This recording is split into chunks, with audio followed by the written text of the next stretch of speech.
Northwest here, reporting from Houston, Texas for Climate Desk. Now, one of the biggest uncertainties in climate science right now is the role of clouds. What better way to work that part out than flying right through them? That's what NASA scientists aboard this airplane think. Welcome to NASA's biggest airborne laboratory. You're coming with us today on an 8-hour NASA flight mission. When you read these big IPCC climate assessments, what's the biggest uncertainty? There's two, right? The role of aerosols and clouds. Clouds is probably bigger than aerosols. That is a piece of a puzzle that right now we are missing. You can't get the models right if you don't understand the chemistry and the process. Now we're being told we've got to get on. The doors are about to shut, so let's go aboard.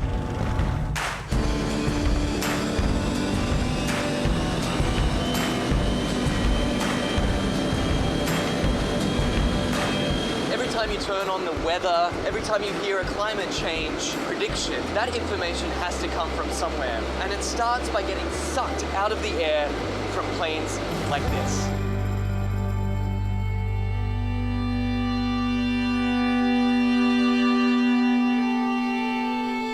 So this mission is to particularly try to understand the emissions from the surface, so mostly biogenic emissions, so from trees and other plants. Right now we're flying to our very first part of this experiment on the DC-8. Over Arkansas, there's a particularly pungent bouquet of emissions that scientists are interested in measuring. Well, these emissions lead to both aerosols and to molecules that both destroy and create ozone. So these are very important things to understand for climate studies. How it will manifest itself, it will be in more accurate and more reliable predictions. So what we're doing is taking a series of flyovers, each at a different level of the atmosphere, scooping up those emissions, testing them, and hopefully scientists are going to see exactly what's in this column of air all the way up. The data that we collect in one flight can keep busy 60 scientists and students for 3 years, 4 years. We're still studying data from data collected 20 years ago. In fact, this particular mission today is its most heavily equipped in its nearly 30 years of service. Each one of these consoles here is a specially equipped scientific instrument designed to collect all sorts of different data in real time. And this instrument here tracks the sun. We're looking at mist chambers. They're used to strip soluble gases. This black line is the CO2. It's about 390 ppm right now. We're putting these filters in the bags that we've got the aerosols that we trapped out of a certain amount of air. And so we're sampling up here about 150 liters a minute. That ultimately flows back into the operational models. It flows back into what goes on TV every day. Anyway, I got to get this sample going. You do it. It's a busy man at work. We can't let him rest. Well, get this. We've just spent 2 hours crisscrossing this one cloud formation. In, back out again, back in again. Then they grow, and we track them as long as we can, and then we let it go. Even one cloud can hold a host of answers to the mysteries of climate change. The patterns of, where the clouds are, what type of clouds we see, what kind of weather systems they're associated with it, that'll all be shifting in a shifting climate, in a world with climate change. Then the big spark is this, is when we actually get the meat on the grill. And then it will be some time to process it.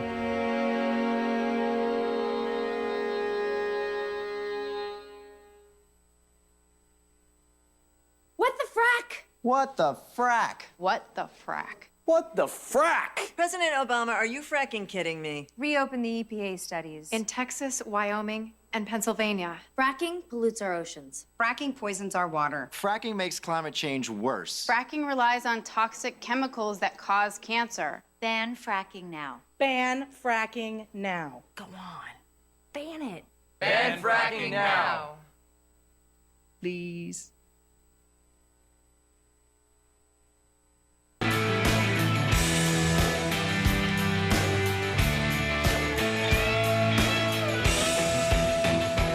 Hey, here we go for a big Thursday show, the Bill Press Show. Welcome, everybody. Good to see you.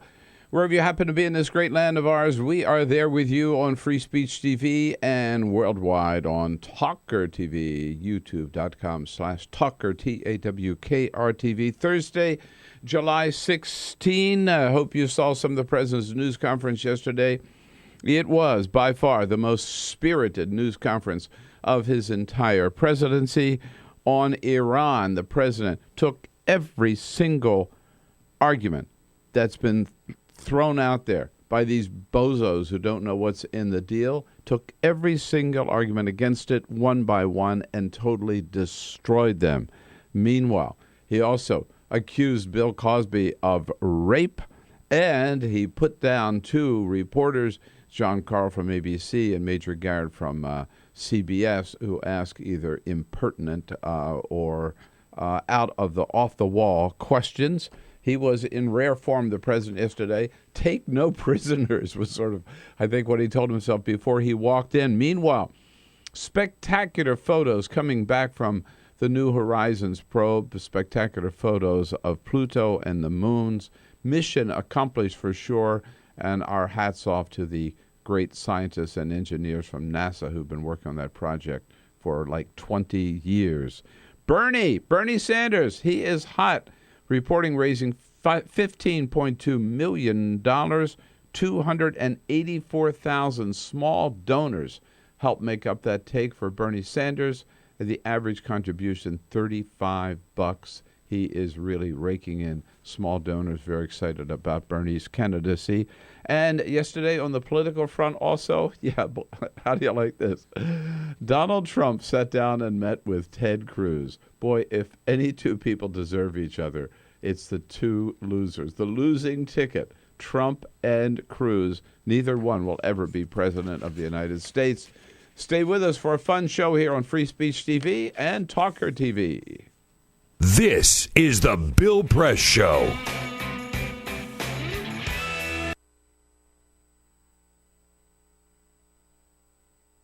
We came here to Foster City, where we're going to watch UC Berkeley, a University of California SWAT team, do a hostage rescue scenario.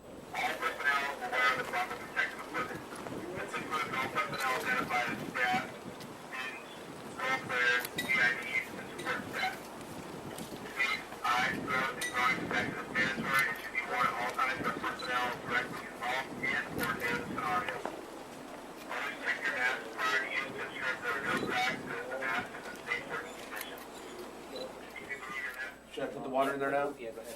This is like some kind of chemical agent? Yeah. Copy, we're ready. I'm gonna get shot.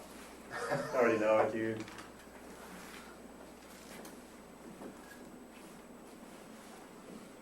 Fiend's yelling at me. Help me. Your hands.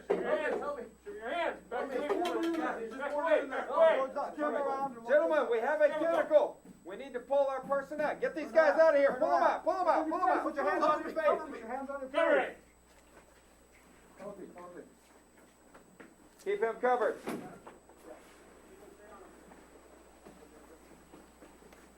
Your head up. He's got a shotgun back there. That's all right. Keep his hands up where we can. Hands on your face. Hands on your face. On your face. Someone cover me. I got a holster up, bro. Okay, pull him around the corner. Pick him up. Get him out of the building. Quickly. We've got this. Let's get that guy out of there. You, come towards us. Keep your hands on your face. Turn around. Face away from us. Back towards us. Quickly. Back up towards me. Quickly. Pull him out of the room. We're exfilling, Billy. Yes, we are exfilling.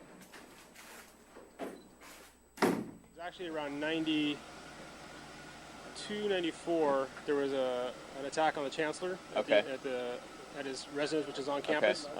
And we realized at the time that we didn't have any resources to deal with that kind of threat when it took place. So, and I think about 15 years before, they had some kind of semblance of a SWAT team. So they regenerated the idea of activating a SWAT team. And then since then, you guys have kind of branched out to doing what kind of stuff? Well, since then, we train for everything. We train for every eventuality, barricaded subjects, like I said, most of what we do is high-risk warrants. Okay. And it's something like it could be like a mugging kind of thing, just like on the street. Depends. Or I mean, like a mugging, but if it's armed, particularly. Right, an armed mugging. Yeah. Yeah. Right. Okay. Exactly. Okay. And then obviously we're looking for training for anything else. Yeah. That we might be faced with, and that's what's great about Urban Shield is we couldn't duplicate this on our own.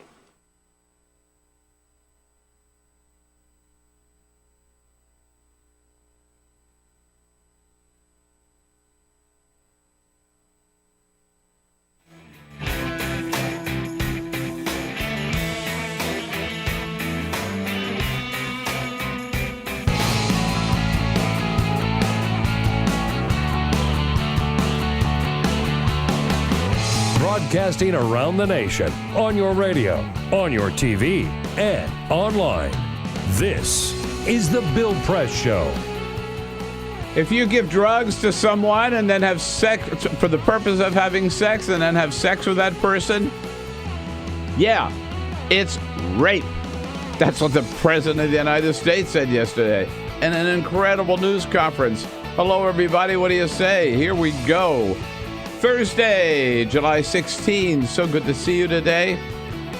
And to catch up with everything that's happening here around the country, in Washington, D.C., around the globe. Lots going on. It's a busy, busy day. And that's why you're here. And that's why we're here, to talk about it all. First of all, find out what's going on and then talk about it and what it all means to you, what it means to us. We start off the Thursday show here, coming to you live on your local progressive talk radio station and on Free Speech TV and worldwide on our video stream, TawkrTV. Thanks for being there, whether you're listening or watching this morning. It's good to have you on board, and we want to hear from you. 866-55-PRESS. Let us know what you think about the issues of the day. Send us your comments on Twitter at BP Show and on Facebook at facebook.com/Bill Press Show. Peter Ogburn and Elisa Murphy. Here we go. Hey, Bill. Hey. I said we had the team together for a few days here, but I was wrong. Fat chance of that happening. That's right. For one day, we had everybody of the A team together, but now Jamie Benson's got a couple of days off. So Sarah Dietrich is here this morning to take care of the phones for us and take your calls at 866-55-PRESS. And is Cyprian off on another vacation yet or not? No. Is Cyprian even here? He's here for a couple of days. Okay. No, Cyprian. There he is. There watch he is. out. Watch out. Uh-oh. Cyprian Bolding not standing by. He's on the job as our videographer this morning, indeed. And I got to tell you, those spectacular photos from Pluto. Holy cow. That just kind of got overshadowed by all the news that's happening. But it is incredible. I mean, you still think about what a feat this was, right? It took them it took them like 20 years to put the whole program together.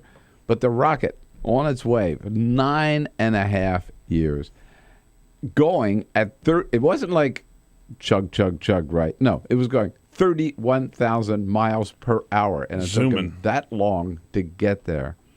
3 billion miles away. Just incredible. It's crazy. Incredible. And the photos are, they're like, you're right, flying across the country in a plane and taking shots of the Rockies or something. Yeah, it's unreal. I cannot get over the side-by-side comparison of our best photos of Pluto back before these photos came out, which look like a little blurry, taken through a keyhole in a door image versus these close-up, very detailed shots. It's remarkable. And you got to say, the scientists and the engineers of NASA, they're like the Super Bowl champions. They really, really incredible job. And a couple of them spoke out yesterday. Kathy Olkin is one of the NASA engineers. Talks about here's what we see when we look at Pluto now. It's a small world with deep canyons, troughs, cliffs, dark regions that are still slightly mysterious to us.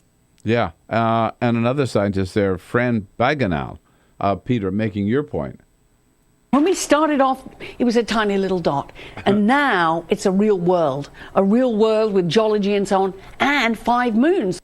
Yeah, right. 5 moons of us. 5 moons. I said I want to start one of those White House petitions. White House, whatever.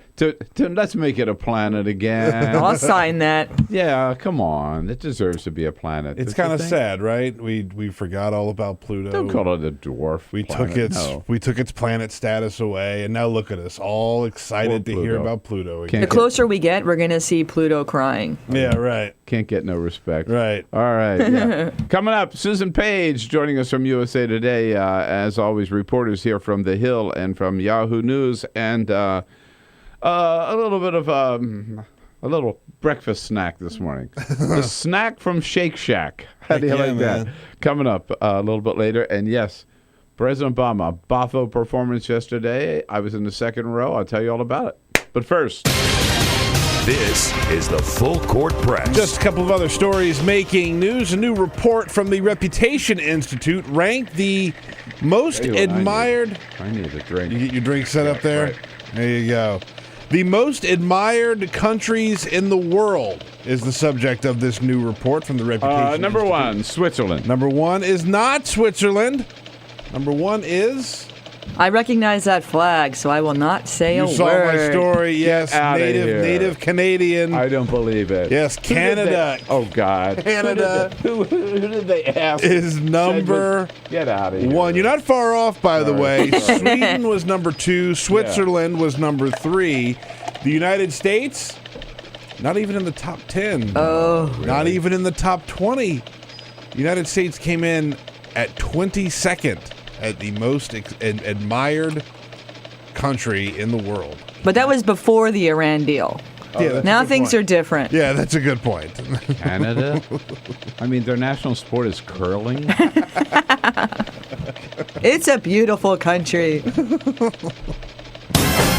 Forbes magazine put together a list of the most profitable sports teams. Which sports teams out there are the most valuable? You're going to be surprised at number 1. Yankees. But I'll let you. Well, you're not far off. But number 1 is Real Madrid, a soccer team. A soccer team. That's my favorite team. In fact, is it? Yeah. $3.26 billion is what they are worth. In fact, a lot of soccer teams on this list, although number 2 tied are the Dallas Cowboys and, Bill, the New York Yankees. Number 4 is Barcelona. Number 5 is Manchester United. More soccer teams there. But in the top 10, the LA Lakers and the New York Patriots are tied at 6. New York Knicks are in 8th, and the LA Dodgers are 9th. Right here in Washington, D.C., our football team is tied for 9th. They are valued at $2.4 billion. Wow.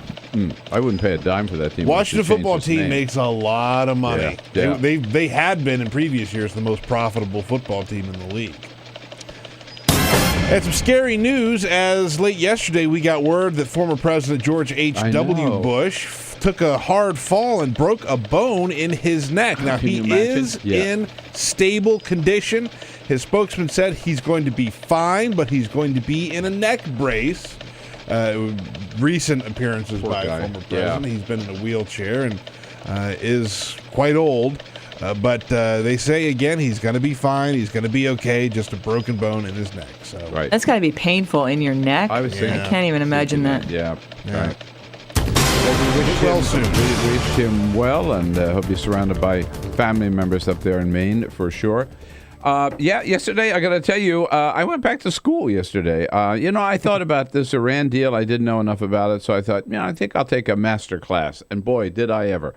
I took a master class at the White House with Professor Barack Obama, a master class on the Iran deal. And also, I must tell you, I hope you got to see part of it, if not all of it, the most spirited, the most focused, the most newsworthy news conference, certainly, of this presidency of President Obama, his time in the White House. He covered so much in such a short space of time. Kept us waiting about 20 minutes before he got in there. But, boy, he came in with an attitude of take no prisoners. Now, most of our time was spent talking about Iran, but he touched on a couple of other things. And no drama, Obama. Oh, no, yesterday was full drama, Obama. Toward, maybe 3/4 of the way through, he got a question about Bill Cosby. April Ryan asked him if he was going to take the Medal of Freedom back from Bill Cosby. And the president pointed out that there's no methodology for revoking a Medal of Freedom, certainly given by another president that was awarded by George W. Bush. But then the president hesitated a moment, and then he jumped right in. If you give a woman, or a man for that matter, without his or her knowledge, a drug, and then have sex with that person without consent, that's rape. Boom. Bam. I'm telling you. There was an audible gasp in the East Room when he said that. Oh, the President of the United States just accused Bill Cosby of rape. Look, there were a lot of big things that came out of that press conference yesterday. This was a huge deal. Yeah. I mean, it just stunned everybody that said that. And then the President said no civilized society should tolerate that. There was another tense moment with a couple of reporters. He slammed a couple of reporters. Jonathan Karl asked him a good question about Iran, the deal. And then he tried to piggyback a question about Donald Trump. And he said, now, if I can, just a little political question. Donald and the president just cut him right off and said, let me answer. I'm going to answer your question. The one he asked about Iran. I mean, the idea of trying to shoehorn Donald Trump into a serious discussion of the Iran deal, the president said, no, I'm not going to let you drag the news conference down to that level. Just shut him down. A little bit later, the president turned to Major Garrett from CBS News, a major asking a very, very important question, but in the worst possible way. Thank you, Mr. President. As you well know, there are 4 Americans in Iran, 3 held on trumped-up charges, according to your administration, 1 whereabouts unknown. Can you tell the country, sir, why you are content with all the fanfare around this deal to leave the conscience of this nation and the strength of this nation unaccounted for in relation to these 4 Americans? Yeah, whoa. Why are you content? Like, why are you so happy? Yeah. Why are you smiling because you're leaving these Americans in jail and you have no conscience of your own, Mr. President, because you have basically undermined the conscience of this nation? You know, that's a question you expect from Fox News, right? Yeah. And the president, he was pissed, to put it mildly, and he showed it. I got to give you credit, Major, for how you craft those questions. For the notion that I'm content as I celebrate with American citizens languishing in Iranian jails.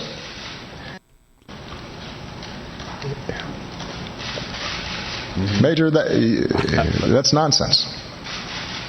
And you should know better. Oof, whoa. I've met with the families of some of those folks. Nobody's content. And our diplomats and our teams are working diligently to try to get them out.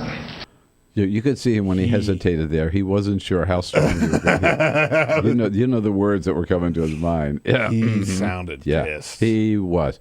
Again, absolutely the right question. Why weren't they part of the deal? We talked to Dan Kilty from Michigan about yesterday, who said he understood, who's been fighting for 5 years to get his constituent back from Iran. He said the president was right not to include them in the deal because that would have been that would have opened up all kinds of problems. And he also said the administration is doing everything it can, he believes, to win freedom for his constituent and for the other 3 Americans. But at any rate, right question, disrespectfully asked for sure. And then the president got into Iran, and here's the deal. First of all, the president said, these are his opening words to the news conference. This is an historic deal. Don't forget it. Don't lose sight of the main mission here, which is to prevent Iran from getting a nuclear weapon. Yesterday was a historic day. The comprehensive long-term deal that we achieved with our allies and partners to prevent Iran from obtaining a nuclear weapon represents a powerful display of American leadership and diplomacy. It shows what we can accomplish when we lead from a position of strength and a position of principle. And then the president went through, this was what was so important about yesterday. He went through every one of these half-assed arguments that we've heard from all these Republican candidates and from Bibi Netanyahu, Prime Minister Netanyahu, against the deal. And he knocked them down one by one by one. I mean, let's just take a couple of them. This is Prime Minister Netanyahu's a favorite argument against it, the one he keeps saying everywhere he goes. They got 24 hours. 24 days. They could hide what they're doing for up to 24 days. And the president basically said, right, that's nonsense. First of all, here's the president, with every existing facility that we know about, their factories, their mines, their nuclear plants, their production plants, and all of that, right now, there will be 24/7 sophisticated electronic monitoring on all of those sites. That entire infrastructure that we know about, we will have sophisticated 24/7 monitoring of those facilities. And the president pointed out, so the only thing that 24 days applies to, if they open up some new covert site, if they were to do that and we find out about it, and we have to ask permission, or it's called managed access. We have to ask permission to get into those sites. But the president pointed out, if they deny it, we've got the right in the deal to override their objection. And he also pointed out, which I thought was just a common sense kind of thing. He says, now, 24 days, it does sound like a lot of time, but he says, they're not going to make a bomb in 24 days. He said these bombs... That would be impressive. Yeah, he said these bombs are not things like in a supermarket you just put in your cart and you walk out with it. He just went through these things. So good. So let's talk about it. We got more of the president coming up here, more arguments that he knocked down. It was a masterful performance. 866-55-PRESS. I got to tell you, John Kerry made this deal. Only Barack Obama can sell it. And he started off a great job yesterday. Hope you saw it. 866-55-PRESS. What do you think? This is the Bill Press Show.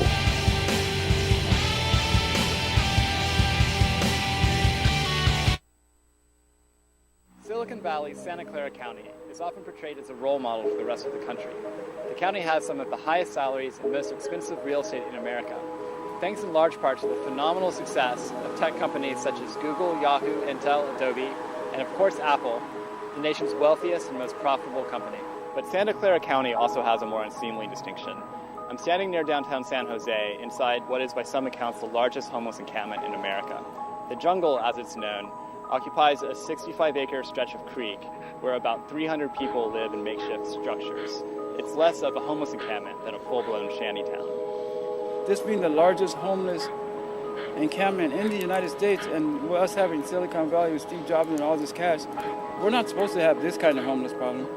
You know what I mean? I done been shot with a pellet gun like 4 times, attacked with baseball bats, my house set on fire.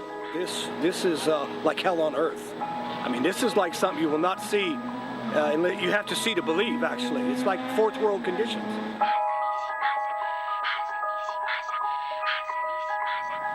Hi, have you ever heard of a place called the Jungle? Sorry? A place called the Jungle, have you heard of it? We're not making enough money really for conventional homes or housing, and we make too much money for subsidized homes. So we're kind of, floating between the oil and the water. We told the landlady here if it would be possible to continue staying here, and she said, no, you got to go. I already rented it out. And we went and loaded things into a storage facility, and it's still there. And all the campgrounds and things that we saw were too far out of the city, like KOAs and that sort of thing. So what we decided to do was to move into the Jungle. So that's what we did. A few days ago, a woman named Lydia Hernandez was robbed inside of her tent. When she refused to hand over the money, the robbers slit her throat. When she still fought back, they bashed her head with an axe. She died a few hours later. Residents say that the police never come into the Jungle, so they have to fend for themselves. There's no law down there except our own, right? There's no law, so we could smoke dope all day in the open. You know, the dope dealers ain't scared because they're secure. We go to the Fairmont Hotel and have a brunch or do a philanthropy. That's not going to cut it. We need billions of dollars to go into the inner cities and go into the jungle. Silicon Valley, the Bay Area is known for its innovation, its progressive thinking. It's one of the most progressive pockets in the United States, if not the world, and certainly one of the wealthiest. If we can't do it here, it won't happen anywhere. It's got to happen here.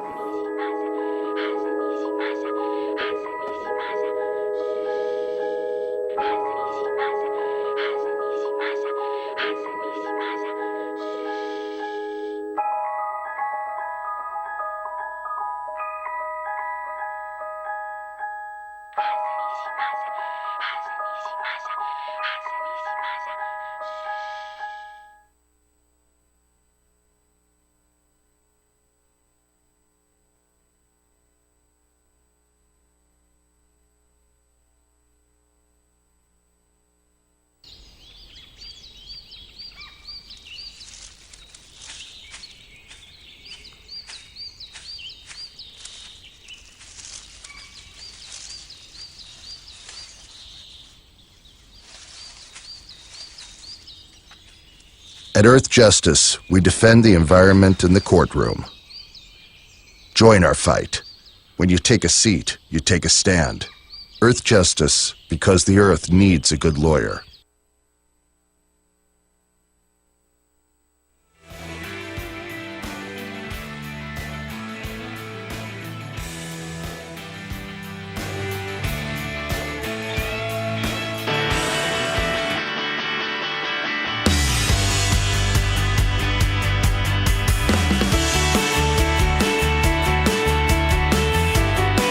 This is the Bill Press Show.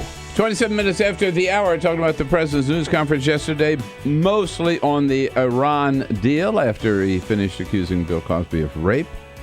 Quick comment, Peter? You know, we're on Twitter, at BP Show, at BP Show. You were there yesterday to watch the president. Indeed. And take part in that, so make sure you're following at Tweet BP it out Show. from there. Yeah, you were tweeting there. Make sure you're following us at BP Show. That is what Jessica Ramsaran does. She's our guest we had here yesterday. Oh, yeah. She's up and watching. She tweeted, she said, what the president didn't point out was that several thousand soldiers breathed a heavy sigh of relief at this deal with Iran. So soldiers seem to be pretty happy with this deal. That's a good point. Yeah. Very good point. And the president did make the case a couple of times, that this was a triumph of diplomacy over military might. And we'll play this clip when we come back after the break. He did point out that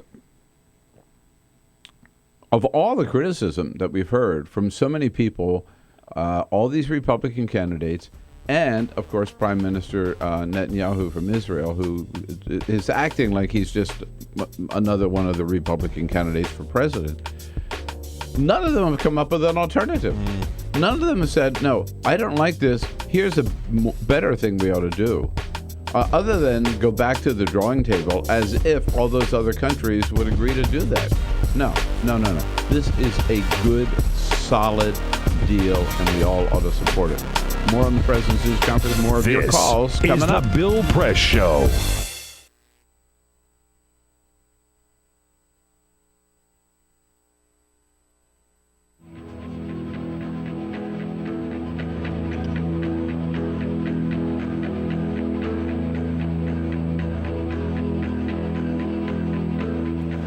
West here reporting from Houston, Texas for Climate Desk. Now, one of the biggest uncertainties in climate science right now is the role of clouds.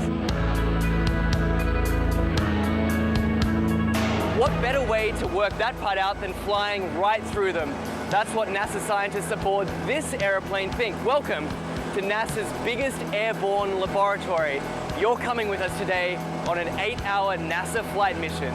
When you read these big IPCC climate assessments, what's the biggest uncertainty? There's two, right? The role of aerosols and clouds. Clouds is probably bigger than aerosols. That is a piece of a puzzle that right now we are missing. You can't get the models right if you don't understand the chemistry and the process. Now we're being told we've got to get on. The doors are about to shut, so let's go aboard.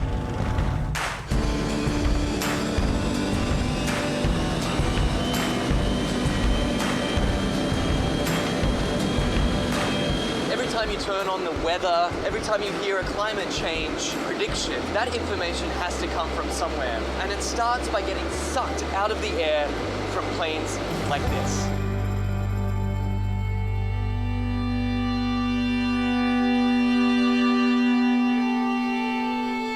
So this mission is to try to understand the emissions from the surface, so mostly biogenic emissions, so from trees and other plants. Right now we're flying to our very first part of this experiment on the DC-8. Over Arkansas, there's a particularly pungent bouquet of emissions that scientists are interested in measuring. Well, these emissions lead to both aerosols and to molecules that both destroy and create ozone. So these are very important things to understand for climate studies. How it will manifest itself, it will be in more accurate and more reliable predictions. So what we're doing is taking a series of flyovers, each at a different level of the atmosphere, scooping up those emissions, testing them, and hopefully scientists are going to see exactly what's in this column of air all the way up. The data that we collect in one flight can keep busy 60 scientists and students for 3 years, 4 years. We're still studying data from data collected 20 years ago. In fact, this particular mission today is its most heavily equipped in its nearly 30 years of service. Each one of these consoles here is a specially equipped scientific instrument designed to collect all sorts of different data in real time. And this instrument here tracks the sun. We're looking at mist chambers. They're used to strip soluble gases. This black line is the CO2. It's about 390 ppm right now. We're putting these filters in the bags that we've got the aerosols that we trapped out of a certain amount of air. And so we're sampling up here about 150 liters a minute. That ultimately flows back into the operational models. It flows back into what goes on TV every day. Anyway, I got to get this sample going. You do it. It's a busy man at work. We can't let him rest. Well, get this. We've just spent 2 hours crisscrossing this one cloud formation. In, back out again, back in again. Then they grow, and we track them as long as we can, and then we let it go.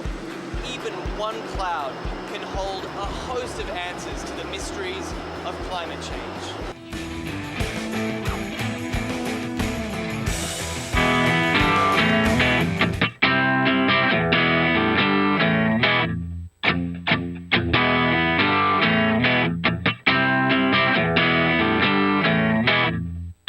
On your radio, on TV, and online.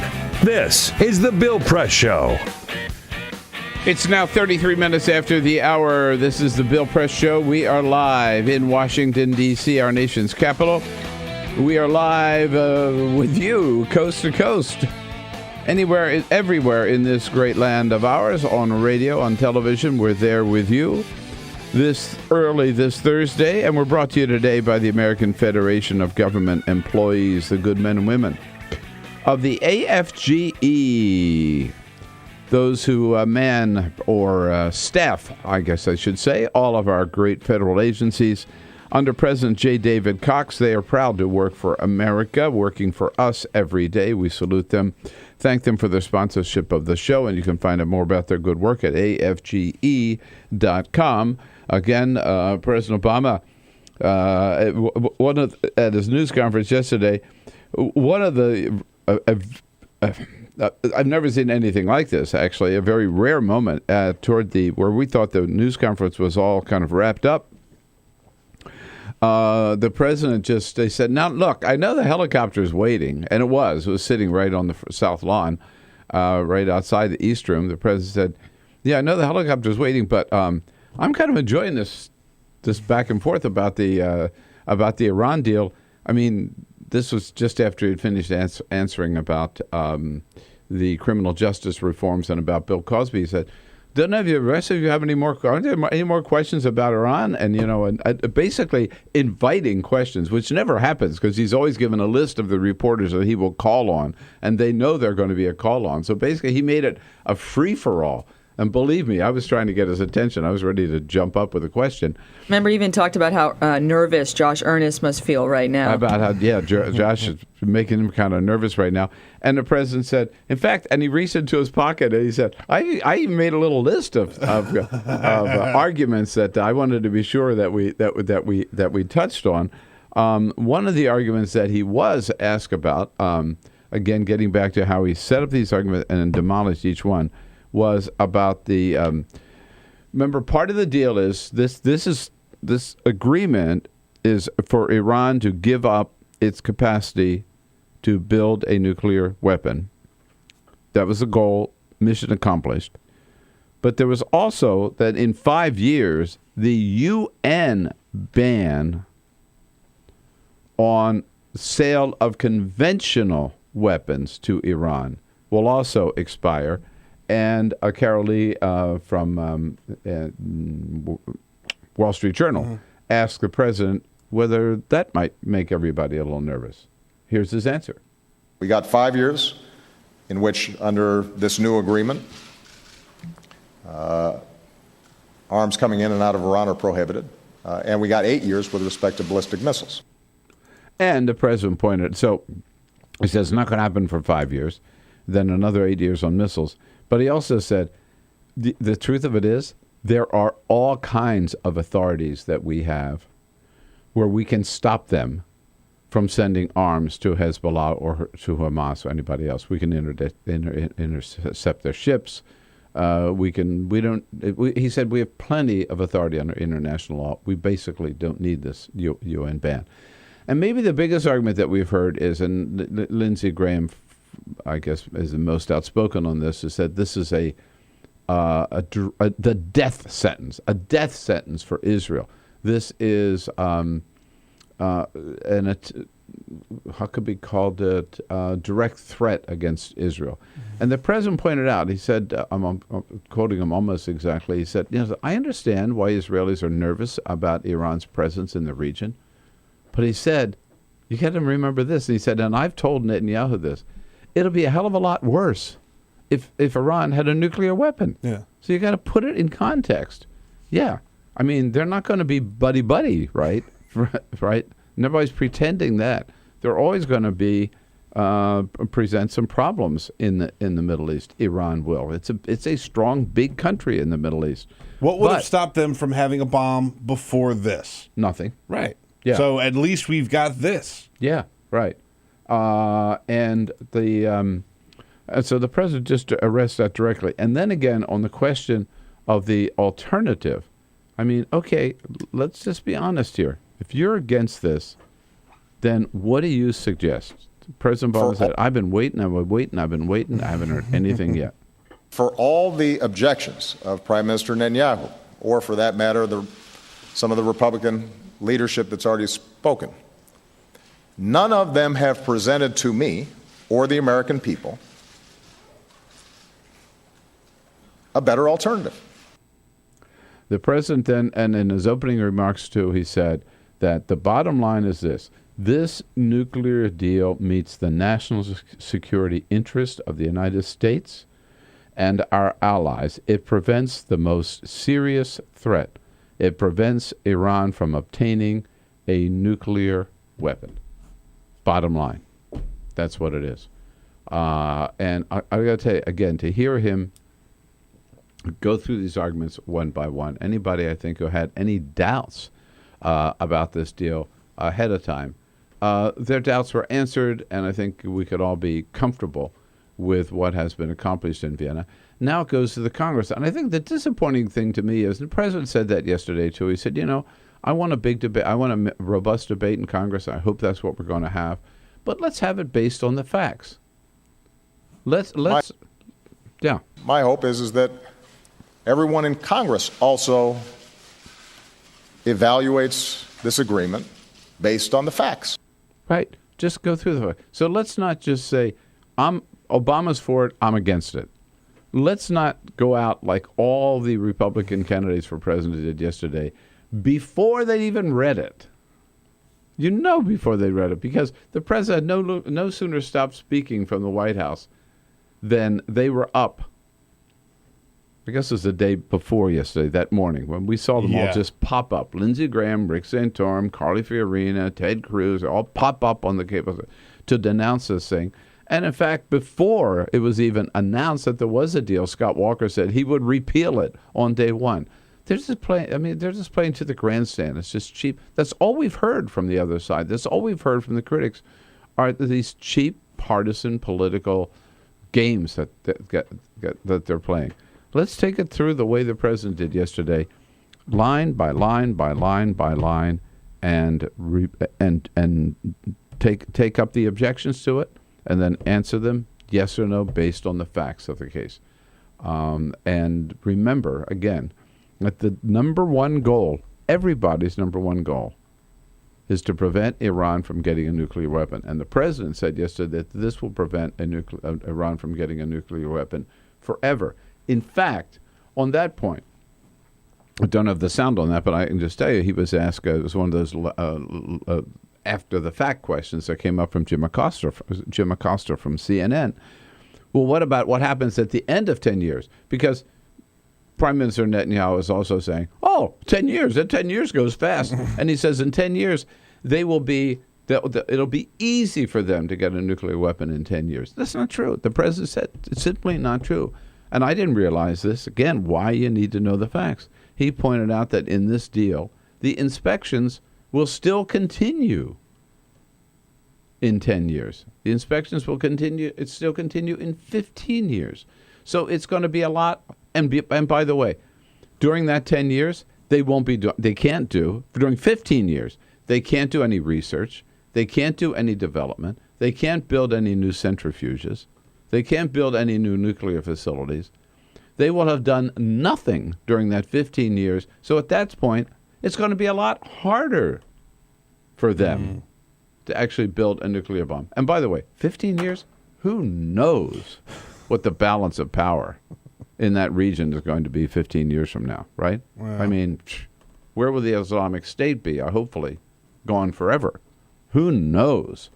So 15 years buys us a lot of time. Again, took a master class with Professor Barack Obama, and he did a masterful job. Susan Page has been watching this political scene for a long time. She is the Washington Bureau Chief for USA Today. Joins us next here on the Bill Press Show. We'll take a quick break. Back to Susan Page. This is the Bill Press Show.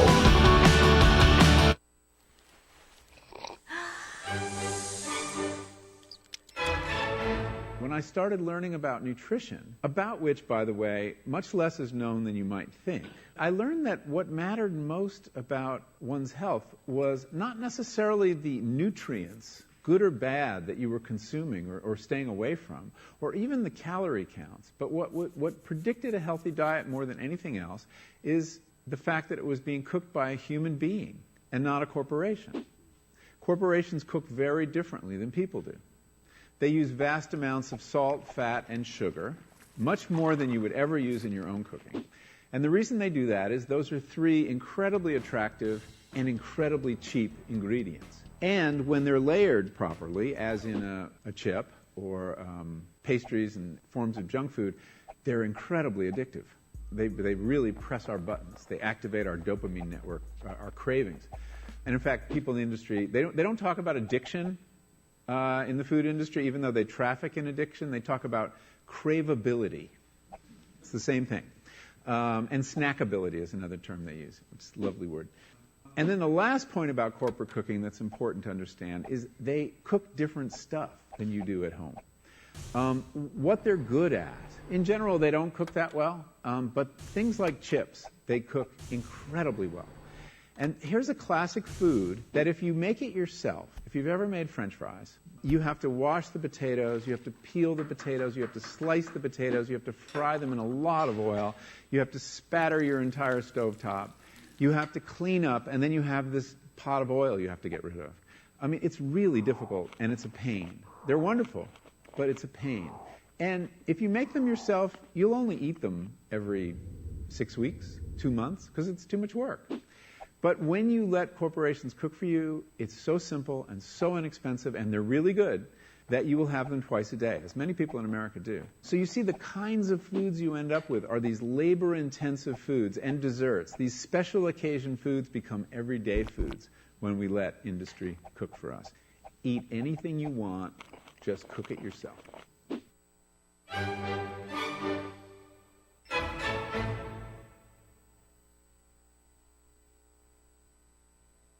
So, I'm kind of new here, but I've noticed a trend. My human does this funny thing where she goes around and gets all my toys, and then she hides them in that basket by the door. But it's always the same basket, and it's always in the same place. And then she acts so surprised when I find them, but, she's putting them in the same basket. Again. It's like, hello? That's where you put it last time. You were the worst at hide and go seek.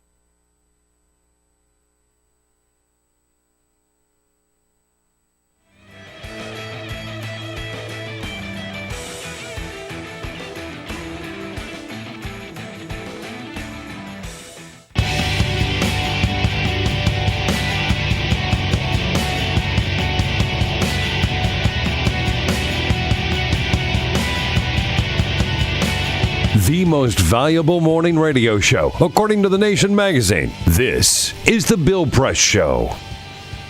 14 minutes before the top of the hour, veteran Washington journalists have said they've never seen anything like President Obama's news conference yesterday on a range of issues, but particularly on the Iran nuclear deal. President in a take-no-prisoners mode. Susan Page was watching, Washington Bureau Chief for USA Today and host of Capital Download on WUSA 9 here in Washington, D.C., 8:30 every Sunday morning. Joins us on our newsline again this morning. Hello, Susan. Hey, Bill Press. He was in rare form yesterday, wasn't he? Here's what I've never seen. I've been covering presidential news conferences since Ronald Reagan, and I've never seen a president at a news conference say, here's some questions I didn't get. Let me answer those. Let me ask myself some questions and answer them. I have to tell you, we were so stunned because, they become so formalized, right? And he's got the list of the reporters he calls on, and everybody knows they're going to be called on, right? And other people know they're not going to be. You always have a question ready anyhow, right? But then when he basically just looked out and said, hey, don't you guys have any more questions? Right? And he said, if you don't, I got this list here of things I'd like to talk about. Unbelievable. Bob Schieffer has a great story that when he was covering the White House with Reagan, that he did not have a question ready for some reason, or somebody had asked his question. Oh, right. And then Reagan called on me, so he stood up and said some version of this, what's going on with Russia? And he said on the theory that was always a safe question during the Cold War, and that he got a pretty good response. So you might have a question like that in mind. Right. But so first of all, on Iran, the president, he was ready, right? He took he raised each argument basically that's been offered against the deal and shot it down. This is a campaign. This is a 60-day campaign. Yep. And, there's really very little chance that President Obama will lose on this. He only needs to hold 34 votes in the Senate to sustain his veto. But they would prefer not to be in that situation. They would prefer to be in a stronger situation, maybe even able to defeat the resolution of disapproval that a lot of Republicans are pushing. So for the next 60 days, we are going to see this kind of concerted effort. And he's trying to put his opponents back on their heels by saying, it's this or war. Yeah. What's your alternative? What would you do if you reject this? He started on that yesterday. No, he did. No, he said he's not heard an alternative from anybody, right? Yeah, from anybody involved. Were you? Well, I'll tell you one thing. People were stunned on the Bill Cosby remark. Oh my God! Well, kudos to April Ryan, for getting. You know what? One thing that was amazing. He clearly thought about it. They've apparently explored whether it would be even logistically possible to revoke the presidential medal from Bill Cosby. So they determined, I guess, that there's really no procedure for doing that. But man, he had some harsh words directed at Bill Cosby. That was remarkable. No, he was really ready for that. Yeah, but nobody expected him to go there, right? Yeah. Good for her for asking that question. Remember Lynn Sweet asked the question about Cambridge and and got that remark about when the president said the police acted stupidly or something. So it's these questions that come pretty late in the news conference. Yep. You're not one of the network correspondents. You're not going to be able to ask the main Iran question. They can really get something interesting and unexpected, and both those cases were examples of that. Right. I have to ask you, I thought one of the questions, I had a little list of, in case, I might by chance get called on, and one of the questions I would have asked was why the 4 American prisoners were not part of the deal. Mm-hmm. That was a very, very important, very legitimate question. What did you think about the way Major Garrett asked it? So, I think TV and print are slightly different enterprises, and my theory as a print reporter has always been to not let the question be the issue. You want the answer to be the issue. Yeah. And I think with TV reporters, that the calculation is sometimes a little different. So he asked the question in a more aggressive way than I would have asked it. I think it's an appropriate topic. I don't have any problem with him asking the question. Right. I don't even argue that he asked it in too combative a way. But I would say that I would have asked it in a different way. What did you think? Absolutely. And by the way, even for I would say as an electronic journalist myself, more than a print journalist, I think it was inappropriately asked. Someone asked me right away afterwards, another reporter, what I thought, and I said, the important question, but disrespectfully asked. Yeah. To suggest that the president was gleeful because he was leaving these content. people. He didn't say gleeful. He said content. But I was putting that in. Content to leave them in prison was really, I thought, beyond the pale. Now, of course, there is this theory that what you want to do is to get a response, and maybe you want to get under their skin. I understand that, but I agree, and I think that I think especially when you're talking to presidents of the United States, that they warrant very respectful treatment. Although, of course, all of us are very concerned about the Americans being held in Iran, especially the Washington Post reporter. And there's a strong argument to be made, I think, for either side, for pushing for them as part of the deal, and then understanding also why they could not be part of the deal. But you were not with us last week. We were disappointed, but we give you a pass because you were up to a very exciting interview out in Dallas. 2 former presidents. Man, this was terrific. I sat down with Bill Clinton and George W. Bush at the Bush Library. It was just before they went downstairs to do a public event at the Bush Library. This is why journalism is the best job in the world. Under what other circumstances would I be sitting down with the only 2 living 2-term presidents in the United States who have completed 2 terms? And had them talk. They're now 69 and 68, so they're getting on in years. Become friends, and a very relaxed, friendly, interesting, kind of candid conversation. I thought you would never suspect that would happen, right? Unbelievable. Why were they together, and what did you talk about? Well, they are co-sponsored. Their presidential libraries are co-sponsoring a presidential leadership scholars program. This is the inaugural class graduating. So we talked about that, but we also talked about the evolution of their friendship, and we talked about 2016, where we may have this unprecedented situation where Clinton's wife is running against Bush's brother, and they said that they didn't think. They said they expected if they end up those 2 as the nominees, they expect a full-throated, as Clinton put it, let it rip campaign. But they said that it also wasn't going to undermine the relationship that they have developed over the past 20 years.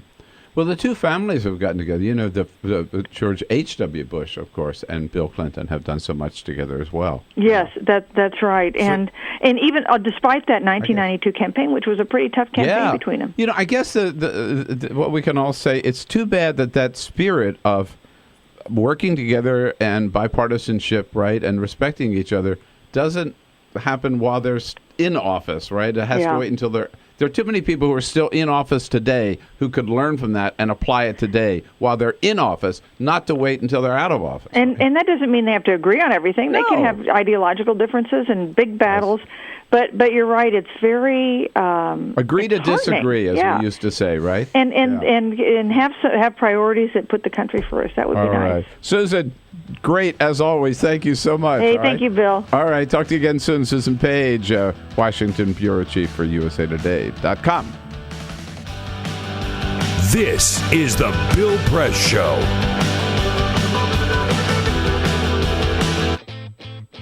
What gets you into college? Good SAT scores? High GPA?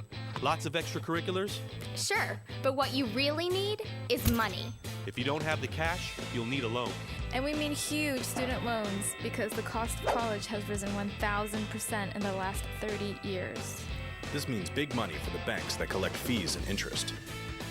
Now, millions of young people are starting their adult lives with an average of $29,000 of loans on their backs. Altogether, we're talking $1.2 trillion in student debt. And more people are finding it impossible to pay them back. Welcome to the student debt crisis.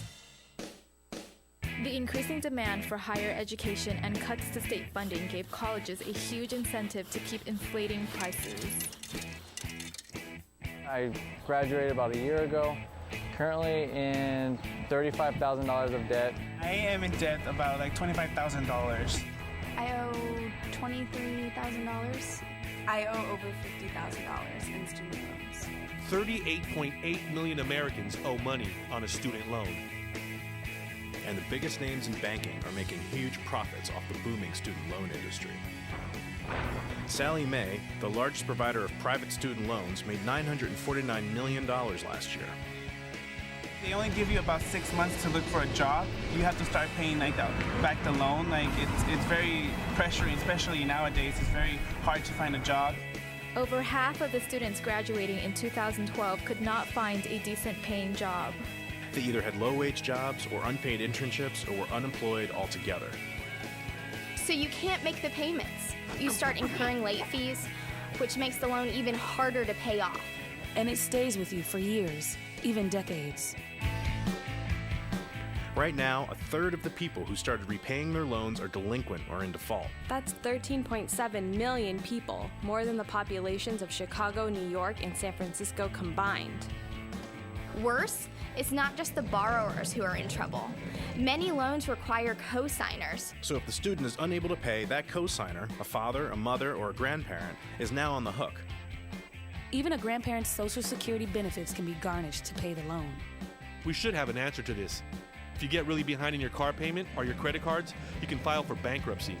But Congress has made it nearly impossible to discharge student loans through bankruptcy. Big institutions make big profits while students try to make ends meet under crushing debt. Is this how we want our education system to work? The whole point of going to college is to get the career you want, but lately that's been discouraged because no one can afford school. You get a job just to pay off your student loans. We need higher education, not higher debt. Sign up to end the student debt crisis at higherednotdebt.org.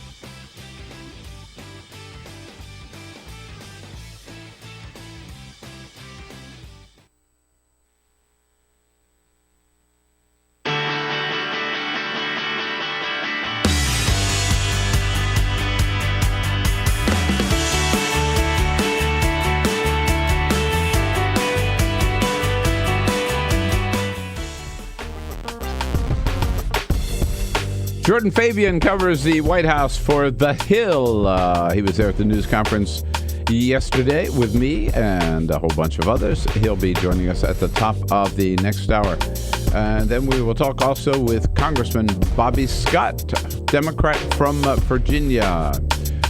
The Iran deal is the big topic of the day. Your calls welcome at 866-55-PRESS after President Obama's news conference yesterday. Back with Jordan Fabian to talk about it. This is the Bill Press Show.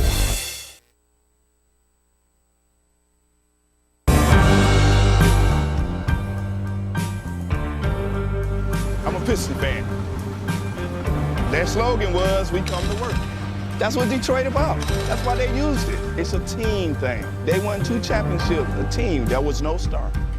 No mayor can come in here and be a star. It's a team thing.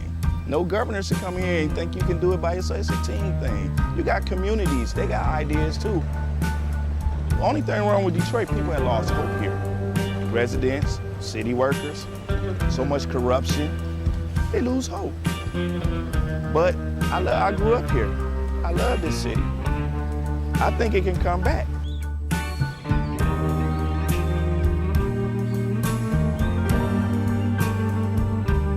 I've been working for the city 24 and a half years. Within the last 10 years, we took 4 pay cuts and then an additional 10% wage cut.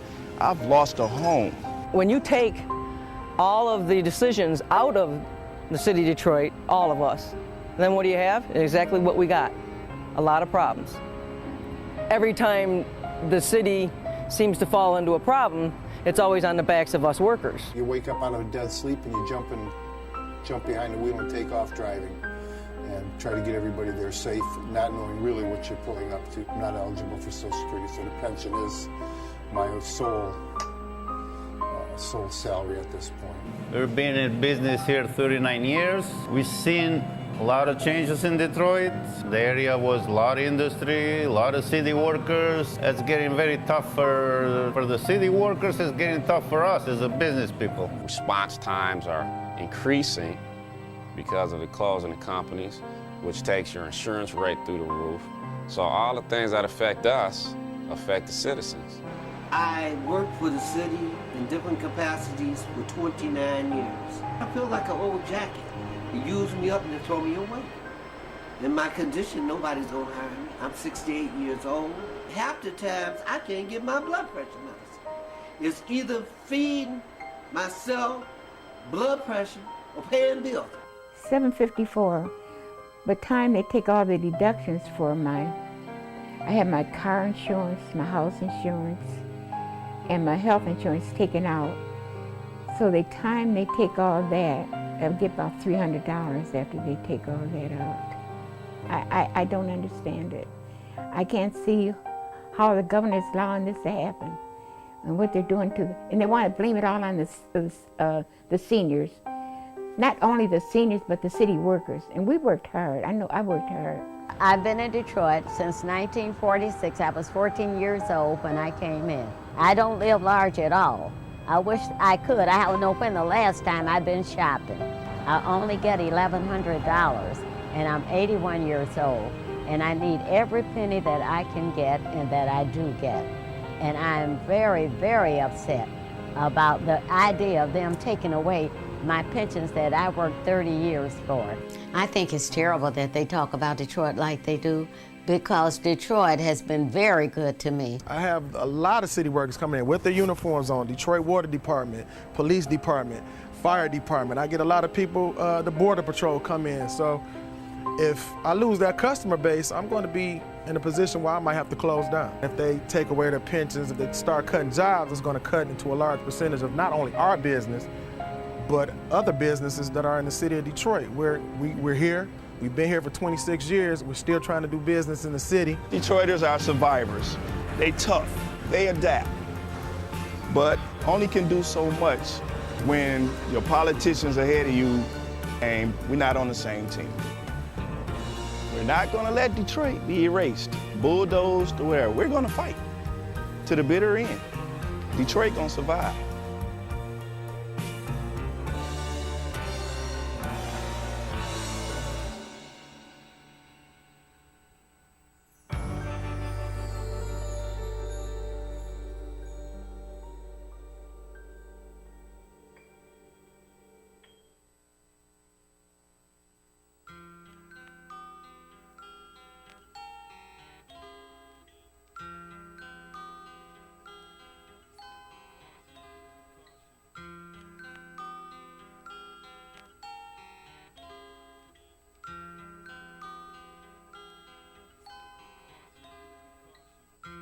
Just this month, my bill was like $138. Even at one phone call a week cost me $40 to $50 every month. I am living on a fixed income of SSI, so this is really a great hardship. Families are being punished. When they incarcerate your children, they incarcerate the whole family.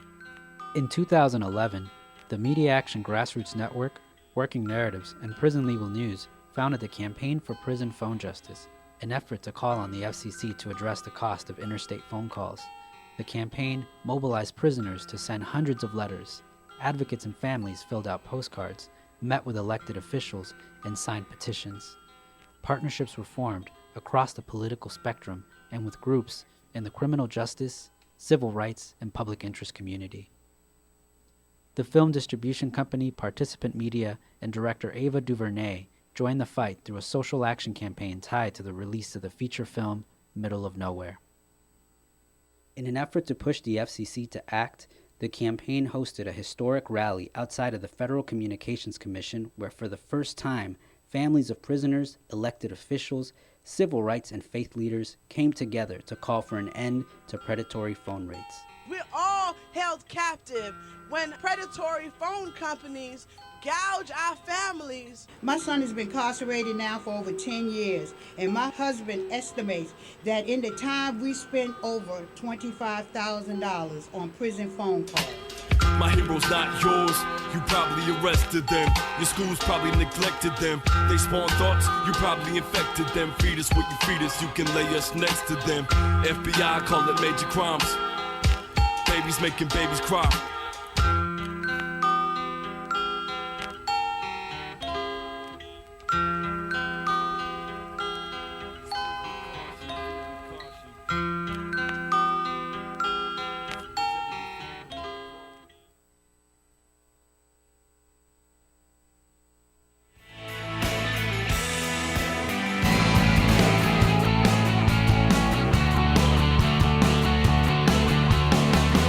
Broadcasting around the nation, on your radio, on your TV, and online.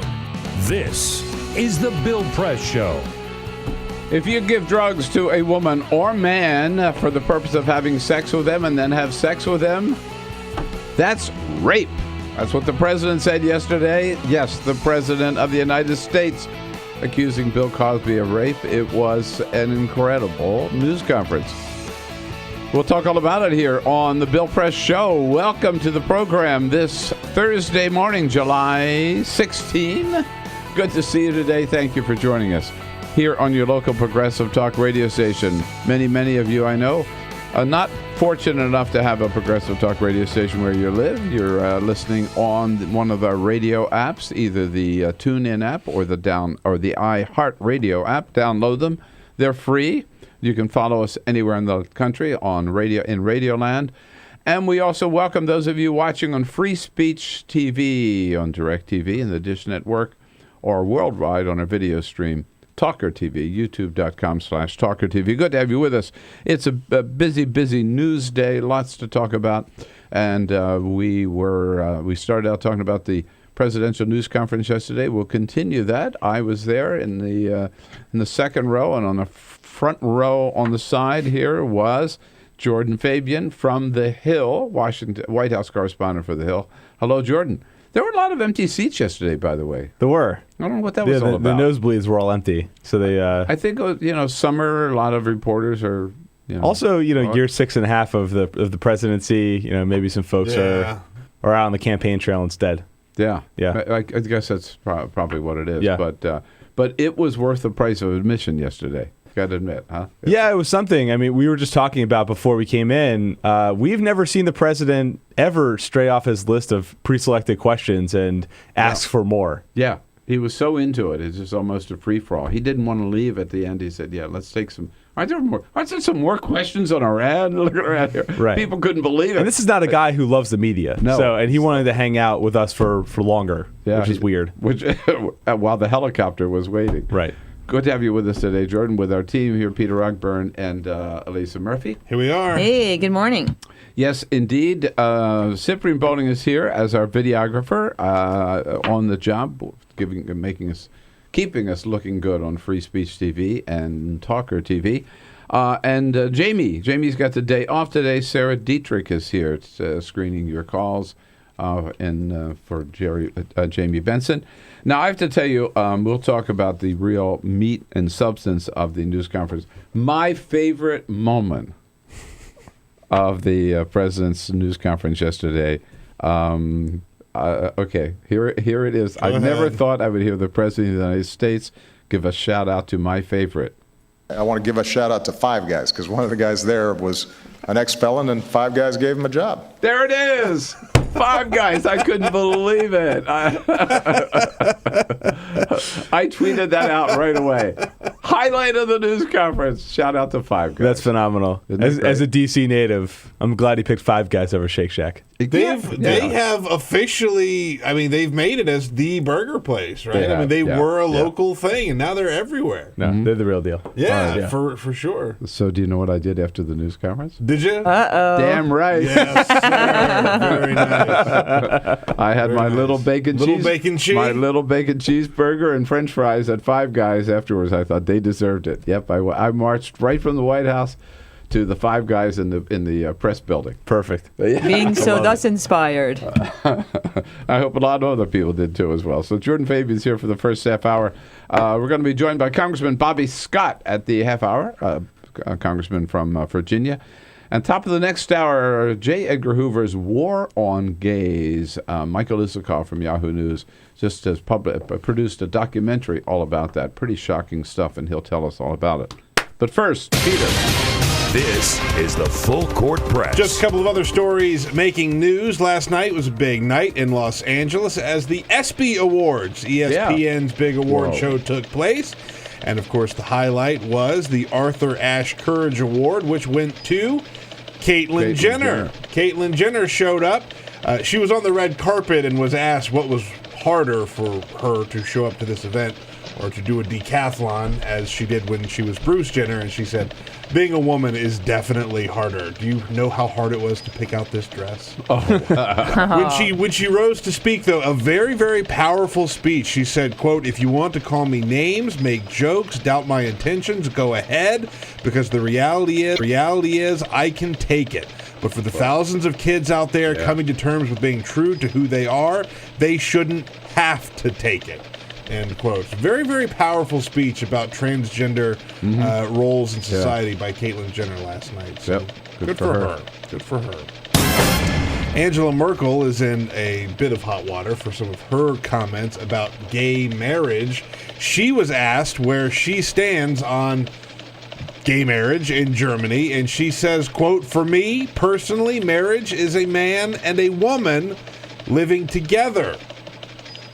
Not exactly as progressive as we thought that she might be. There are groups in Germany who are not very happy with her remarks. She has not clarified them, but we will keep you posted. That surprises me, but yeah, it surprised me too. And a great list of names on tap for the Kennedy Center honors. As soon as this article finishes loading, I tried to open the article and it's stuck. Buffer. My internet stopped here. George Lucas on the list. Rita Moreno also on the list. Carole King also selected for the Kennedy Center honors. Big list of honorees. The Eagles also. Actress Cicely Tyson. Yeah. The event will be taking place December 6th, and it's a major fundraiser for the Arts Center. It's going to be televised on CBS on December 29th. Yeah, it's always a big event and a great group this year. Yeah. Right, indeed. Thank you, Peter. So, Jordan, the president, this was, I guess, the beginning of the sales pitch, right? Is that how you could see why they called the news conference yesterday and what the president focused on? At least the public part. You know, the White House behind the scenes has been wooing Democrats on this Iran deal for a long time. If you remember last week or 2 weeks ago, he called all of them into the White House for that big meeting where he was, sort of priming the pump for them to get behind him on the Iran deal. So a lot of action going on behind the scenes here in Washington on that as well. And as you pointed out when we were talking earlier, the vice president who was on the Hill yesterday to meet with all the House Democrats, today he will be back on the Hill to meet with the Senate Democrats. That's right, yeah. And here's the thing. We were talking earlier, they're probably going to get the votes to bat away any kind of vote of disapproval on this. But I think the White House does want some kind of vote that, at least not get crushed on this vote to show that he has some political backing on this Iran deal. If there's a massive vote of disapproval from Congress, it just doesn't look good for the president. And I'm sure that, first of all, they've got to hold on to their Democrats, and if they hold on to the Democrats, they're going to get it. I'm sure they'd also like to pick up a few Republicans. Yeah, and he called out Rand Paul yesterday in the interview with Tom Friedman, although he's come out against it. it's going to be tough to find Republicans, honestly. It really is. Even, Bob Corker, the Foreign Relations Committee chairman, has always sort of been the one who has towed the line on this, but he came out and was not very favorable toward it. So if he's not for it, I doubt many of us will be. And the president made the argument yesterday, just let's have a robust debate based on the facts. And there's no doubt that particularly for the candidates for 2016, they were out opposing this before they had any idea what was even in it, right? I mean, for them, it was just a pure partisan political thing. The president is hoping that some of the Republican leaders in the House and the Senate will take a more and I think that's right. I mean, approach. And I think what Corker did was sort of withhold judgment until the deal was out and then come out against it, so his opposition looks like slightly more credible. But as you said, the 2016 candidates were just out there from the beginning. What I thought was impressive, the president clearly had heard the arguments that are being used by the opposition against it, and he wanted to take each one of them one by one, right, and knock them down. The one that we've heard maybe the most about is the idea that under the terms of this agreement, they will have 24 days, the Iranians will have 24 days to hide what they're up to before we could ever get access to the site. Here, the person who's been talking about this more than anyone, I think, is Prime Minister Netanyahu. Here he is. I looked at the deal, and I think something else comes out. I think the inspection regime is full of holes, because instead of having instant inspections, say, within 24 hours, Iran has 24 days to open up suspect sites. 24 days. Imagine giving a drug dealer 24 days. So the president said, actually, Bibi, that's not the way it works. That entire infrastructure that we know about, we will have sophisticated 24/7 monitoring of those facilities. Talking about two different issues, though. He's talking about the declared nuclear sites. Bibi's talking about the undeclared sites. But let me ask you, right, which we learned yesterday. Yes. I actually learned yesterday in the morning on our show from Joe Cirincione. But the prime minister didn't make that distinction. No, and this is the whole thing. There's so many little specific details of this deal that sort of get glossed over in these big sweeping statements. Yeah. And what the president said about the undeclared sites was that, it's not as if Iran can just take their entire nuclear program and put it on a dolly and wheel it out. And there's going to be multiple layers of inspections. And that was his case. But I think a lot of people are worried that if Iran really wants to skirt the provisions of this deal, they might be able to do it, and the proof will be in the pudding. Yeah, and the president pointed out that he expects them to cheat almost, right? But we've got lots of different ways. There's a lot of different layers. Lots of different layers. I thought it was very important. He said, first of all, let's take that 24 thing. All the sites that we know about, there will be sophisticated electronic monitoring on them 24/7. So it's just that if they come up with some other site, something new, some covert, he called it, that they do have this 24 days. But he said, that number one, we could override that. And number two, really, 24 days is, they're not going to build a nuclear bomb in 24 days. Right. And I know the president loves to say, argument. Yeah, it is to an extent, but I think the president loves to say, this deal is not built on trust, it's built on verification. But on the nuclear sites, or the military sites and the undeclared sites, it is built on trust to an extent. They're going to have to trust that the Iranians are going to let the inspectors in. And I think it's going to be very difficult for them, if Iran blocks it, to rally the troops, the world powers that negotiate this deal and reimpose sanctions. I think it's going to be, Russia and China want to sell weapons to Iran. They're eager to do business with Iran. It's going to be tough for them to do that. The other argument that we've heard and like Lindsey Graham says, right, this is a death sentence for Israel. The president didn't spend a lot of time on that, but I thought it was pretty convincing where he said, look, I understand Israel's nervous about Iran, but he said it'd be a hell of a lot worse if Iran had a nuclear bomb. Right. Right. And that's the case he's making. And I think that it's hard to dispute, right? So which gets to the other part I wanted to ask you about is, what's the alternative, right? And the president touched on that several times. Right. He constantly challenged his opponents to come up with a better alternative. He said, you need to explain to Ernie Moniz, the MIT nuclear physicist, why your plan would be better at blocking a bomb than his plan would be. It was very sort of, defensive at some points, but also very adamant in knocking down every single criticism of the deal. Because he said, what are the alternatives? The alternative is go back to the bargaining table, right? Well, he framed it as this deal or war. That was the sort of dichotomy he set up there. Yeah, right. Which may be the case. I mean, I haven't.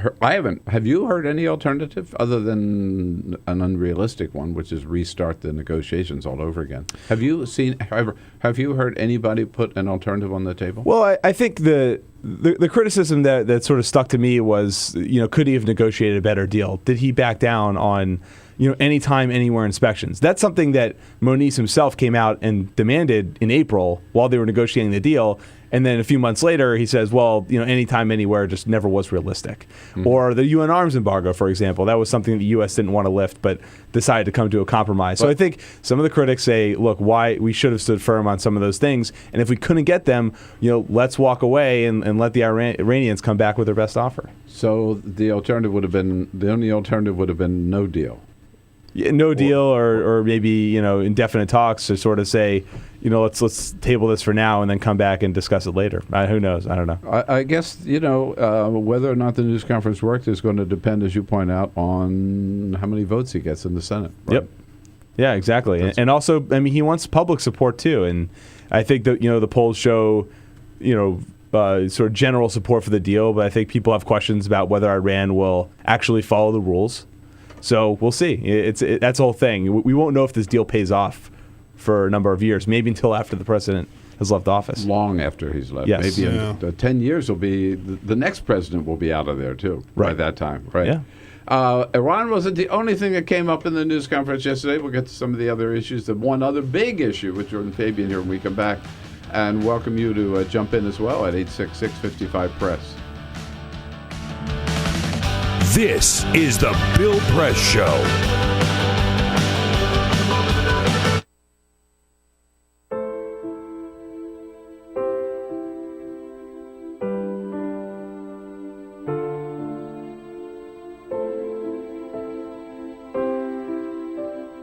I have run these canyons for 6 million years.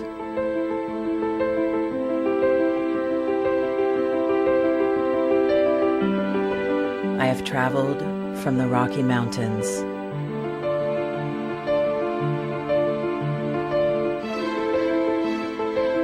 to the deserts, through scorching heat and freezing cold, from the land of the dinosaurs to fields of food.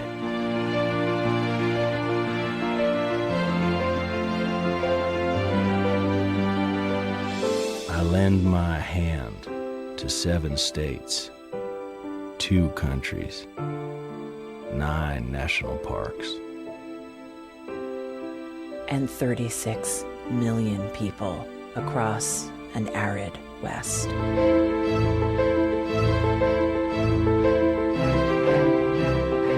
I am not the strongest or the largest, but I am the hardest working.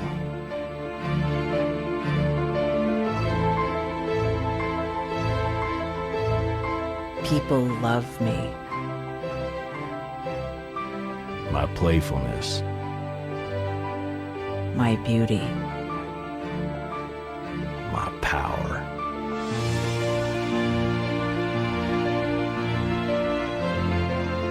My life.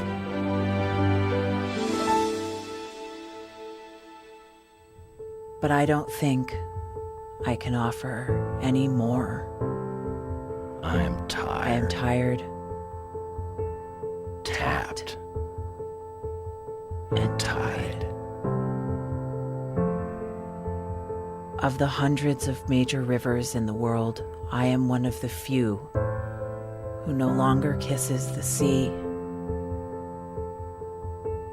battles to harness my soul have been won and lost. Use me wisely, and I will sustain you.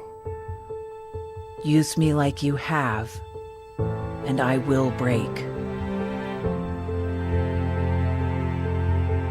My name is Red. The Grand River Red. the American Nile. The Canyon Maker. I am the Colorado River. And I am the most endangered river in America.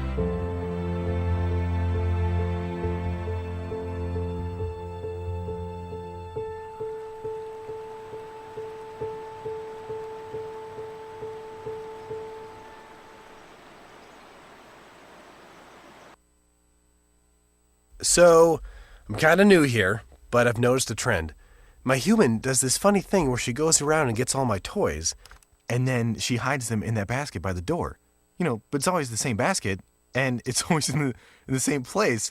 And then she acts so surprised when I find them, but, you know, she's putting them in the same basket. Again. It's like, hello? That's where you put it last time. You were the worst at hide and go seek.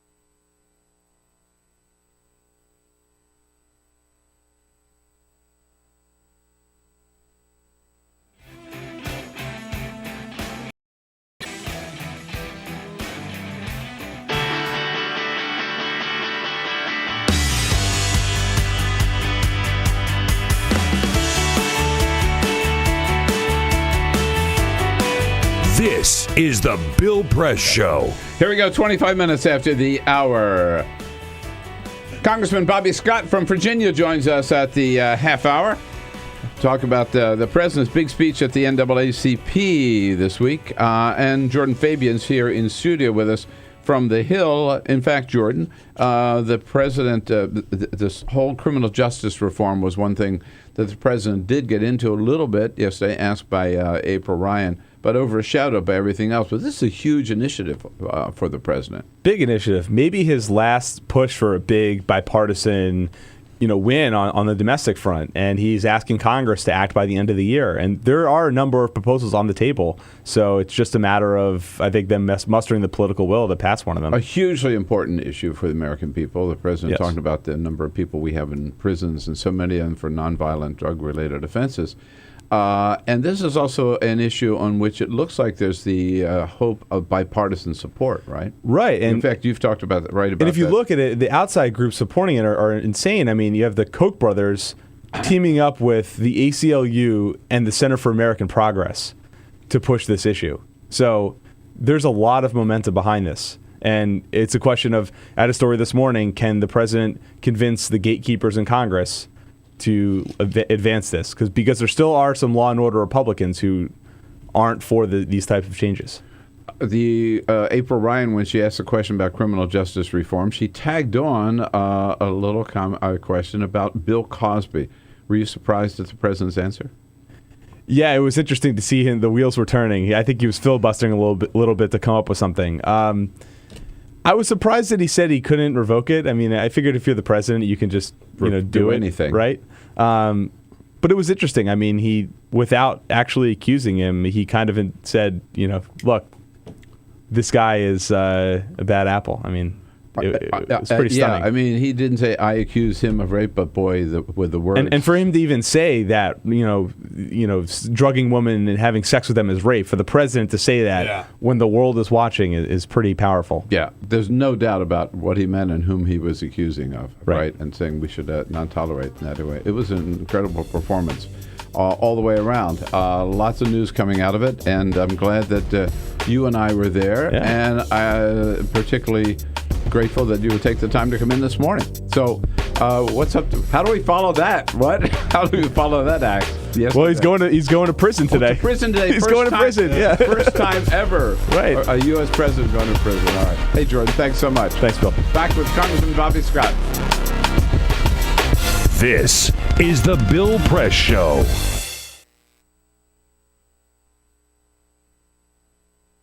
The average text takes your eyes off the road for nearly 5 seconds. At highway speeds, that's enough time to travel the length of a football field. Stop the texts. Stop the wrecks. Before now, it's been difficult for criminals like us to know which states have loose gun laws. How would a criminal like me know which states permit me to carry loaded guns in their amusement parks, golf courses, or beaches? I have some violent friends. We all wear leather jackets and scream at women. And we want to find out which states we can buy and sell guns easily. crimadvisor.com. That's the site to find out where it's easiest for felons and fugitives to buy, carry, and even traffic guns. That's why I love Arizona, where I can go see the beautiful Grand Canyon and carry a loaded gun with a background check. You would fail that background check. I'm sure of it. Now, what about a road trip? What states can I go to fill my trunk with guns and take it back home for my even more dangerous friends? CrimAdvisor has a list for that. That's so unreasonable. Our traffickers' top 10. Nevada. What happens in Vegas may have to stay in Vegas, but your guns don't.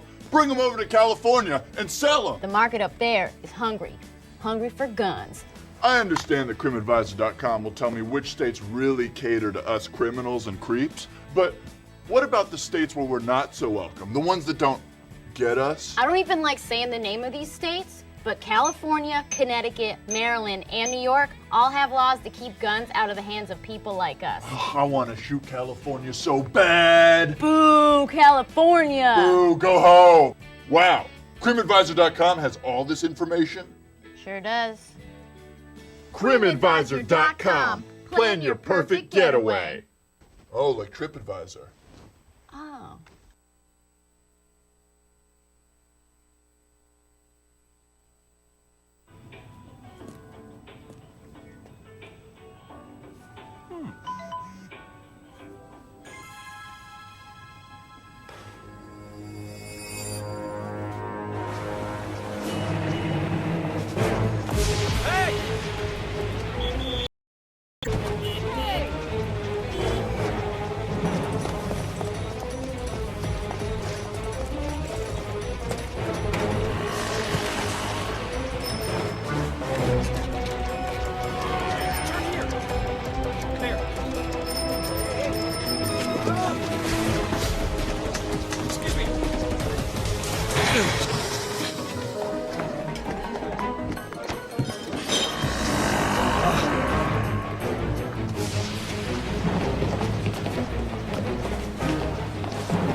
So, same time next week?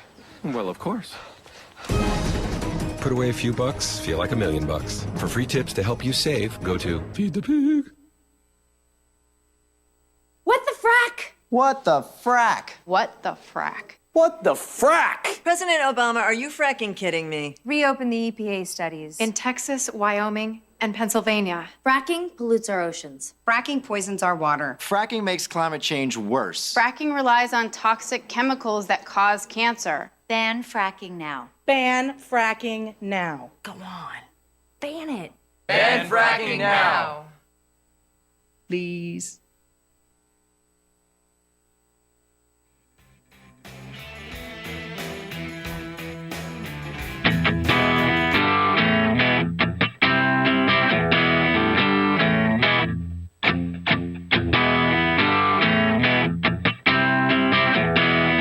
The most valuable morning radio show, according to The Nation magazine. This is The Bill Press Show. 33 minutes after the hour, Thursday, July 16, The Bill Press Show. Coming to you live from Washington, D.C., our studio on Capitol Hill, and we're brought to you today by AFSCME, the good men and women of AFSCME. Under President Lee Saunders, the largest public employee and healthcare workers union in the entire country, doing such great work coast to coast. For more information about the work of members of AFSCME making America happen, go to the website at AFSCME, AFSCME.org. We salute them, thank them for their support of the program. Talking a lot about President Obama's news conference yesterday, mainly on Iran, but he was also asked about a very important initiative that he began with Attorney General Eric Holder and continues with Attorney General Loretta Lynch. And we'll be talking about today in Oklahoma when he visits a federal prison, criminal justice reform. Here's the president yesterday. I think people recognize that there are violent criminals out there and they've got to be locked up. We got to have tough prosecutors. We have to support our law enforcement officials. Police are in a tough job, and they are helping to keep us safe, and we are grateful and thankful to them. But what we also know is this huge spike in incarcerations is also driven by nonviolent drug offenses, where the sentencing is completely out of proportion with the crime. Punishment doesn't fit the crime. It's also been an important issue for a long time for Congressman Bobby Scott from Virginia's 3rd Congressional District, who joins us on our news line this morning. Hello, Congressman. Good to catch up with you again. Bill, it's good to talk to you. So the president, this was the thrust of his remarks to the NAACP as well on Tuesday up in Philadelphia. Tell us how you see this issue, the importance of this issue, how many people it impacts. You've been working on it a long time. Well, there are tens of thousands of people that are impacted, and the House Judiciary Committee has been working on this for several years. I've been working on it for decades. One of the things you have to look at is that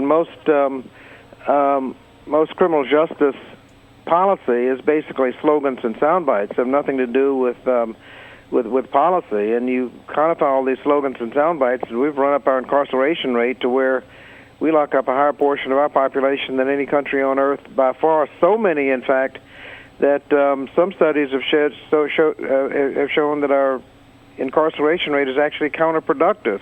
You're taking so many men out of the families. You're messing up so many families. You're wasting so much money. You've got so many people with felony records that you're getting no criminal justice benefit from it, and you're actually counterproductive, wasting money. And a lot of people have concluded that that's not a good thing. From either perspective, from the right, you're wasting money. That's not a good thing. From the left, you're ruining people's lives and not reducing crime, not making people safer, and that's a bad thing. And what has happened is people started talking, and that once you get past slogans and sound bites, if you just look at crime policy, if you decide that you're going to look at evidence-based policies, experience in the states, research, you'll find that if you get away from slogans and sound bites, all you have are a series of initiatives that will reduce crime and save money. People say, well, how do you get the left and the right together? Well, if you have initiatives that reduce crime and save money, if you can't get people together on that, you ought to be ashamed of yourself. Sounds like a pretty good formula. And a disproportionate number, first of all, as the president pointed out, a disproportionate number of these people in prison are there for nonviolent drug offenses, and also a disproportionate number are young people of color.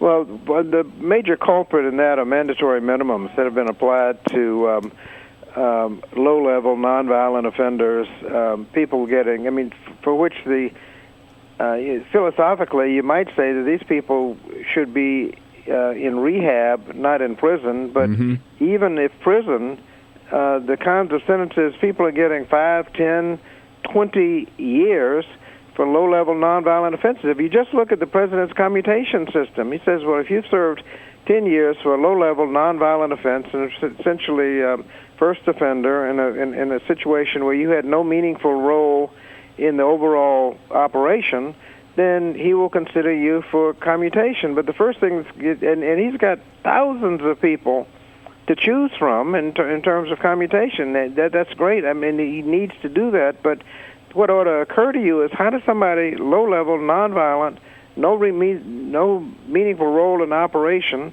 first offender, how'd they get 10 years to begin with? Yeah. What kind of sentence was that? But the mandatory minimums, the judge has to look up on the formula. And somebody, if you've been conspiracy to commit drugs, and the girlfriend, may have driven somebody to a deal or taken a message or something. Okay, they're part of the conspiracy. You look up on the chart, and if the boyfriend was dealing a ton of crack, you get sentenced for dealing a ton of crack, and go for 20 years or something. Low-level, nonviolent, no meaningful role, first offense. What kind of? It just violates common sense. Right. And we can do something about that by making sure that if you're going to have mandatory minimums, they only apply to the kingpins, not to people with no meaningful role in the operation. That would make a huge difference to the number of people in prison. But Congressman, is this something that the federal government can do, or is it state by state that the changes have to come? Most of the people on these, particularly crack offenses, are there were sentenced in federal court. In federal court. So, right. I mean, the federal prison system went for tens of thousands 30 years ago to hundreds of thousands. I mean, it's gone up about 6, 7, 8-fold in 20 or 30 years. I mean, there's no crime wave that produced that. It's just people serving these 3 strikes and you're out, mandatory minimums, decades of time for low-level offenses. It just doesn't make any sense. And what the Safe Justice Act does is make sure that the penalties, the draconian penalties, only apply to people that deserve it. So that's the Safe Justice Act, which legislation you're sponsoring, right? Well, I'm sponsoring with Jim Sensenbrenner from Wisconsin. It's bipartisan. He's a Republican. I'm a Democrat. We had a 1.5-year task force on overcriminalization that looked at the entire criminal justice system from before you get in trouble, what's a crime, penalties, once you get to prison, rehabilitation, not warehousing, drug courts, and evidence-based approaches that states have taken advantage of and have had the experience of reducing crime and saving money. So 30-some states have reduced crime and reduced incarceration by more intelligently using the prison space they have. Very important issue, and again, an issue where Republicans and Democrats can come together on it. President Obama leading the fight. We've got about 30 co-sponsors already. Is that right? About 15 Republicans and 15 Democrats. We're signing them up 1-to-1, and we're getting people coming on every day. I mean, the organizational support is from the left and the right, and I think a lot of people have just come to the realization that the system is broken, and this bill that we have, Safe Justice Act, deals with just about everything that we've had people talk about.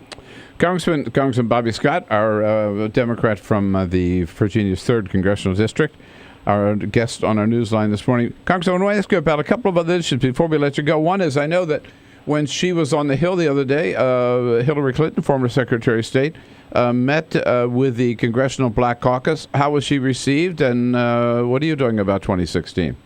She was very well received. We know her well from her service as Secretary of State, from her service as U.S. Senator, and her service as First Lady. And even before that, she was chair of the Children's Defense Fund, so is First Lady of Arkansas. As a matter of fact, I was on a committee with her, the Southern Regional Task Force on Infant Mortality, that Chuck Robb started when he was chair of the Southern Governors Association, and the First Lady from Arkansas served on that committee. So I've known her a long time. She's there isn't anybody more well prepared to be president than Hillary Clinton. I haven't made a formal announcement, but I'll be working with her friend Terry McAuliffe, the governor of Virginia. Right. So I don't think there's going to be any secret where I'm going to be in this race. No, and nobody closer to her than the former president, than Terry McAuliffe, for sure. And you heard what the president said about Bill Cosby yesterday. If he could, do you think the president should revoke his Medal of Freedom? That's something that the president has got to decide. That is such a tragic situation. I mean, the allegations haven't been proven, but reading between the lines and what's been said, it's just such a tragic situation. A person of his stature and celebrated life and a role model for everybody to find out that this may have been going on is certainly a tragedy. So sad to see that. And the president yesterday, very strong words in his news conference yesterday. Obviously, he's thought a lot about it too. It's the Safe Justice Act does not give any benefit to people accused of those kinds of crime. Yeah, that's right. Okay. Hey, Congressman, thanks for your good work and joining us this morning and telling us all about it. Very important, and you're right there alongside the president on this issue, and it's an important place to be. Good to talk to you again, Congressman. Thank you. Thank you, Bill. All right. Bobby Scott from Virginia. This is the Bill Press Show.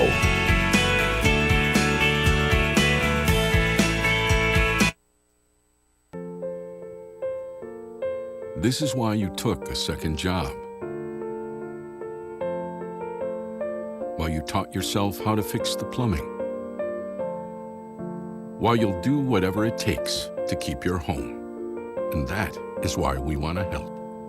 We are making home affordable, a free government resource that can make paying the mortgage easier. Call 888-995-HOPE today.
So, same time next week?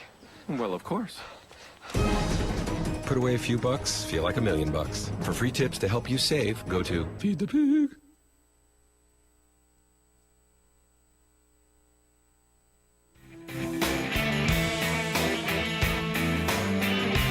Online on TawkrTV. This is the Bill Press Show.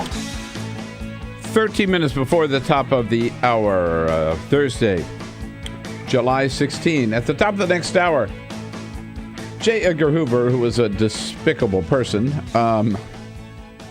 led an incredibly ugly war against gays back in the 50s and 60s.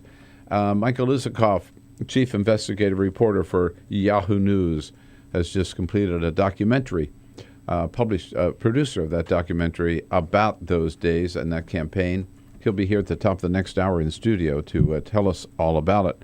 We'll provide the link where you can watch that documentary. It's a very, very powerful 30-minute documentary that I've watched, and encourage you to do the same. On the political front, some very interesting numbers yesterday on fundraising put out by Senator Bernie Sanders. This is the time when all the candidates have to file their financial reports.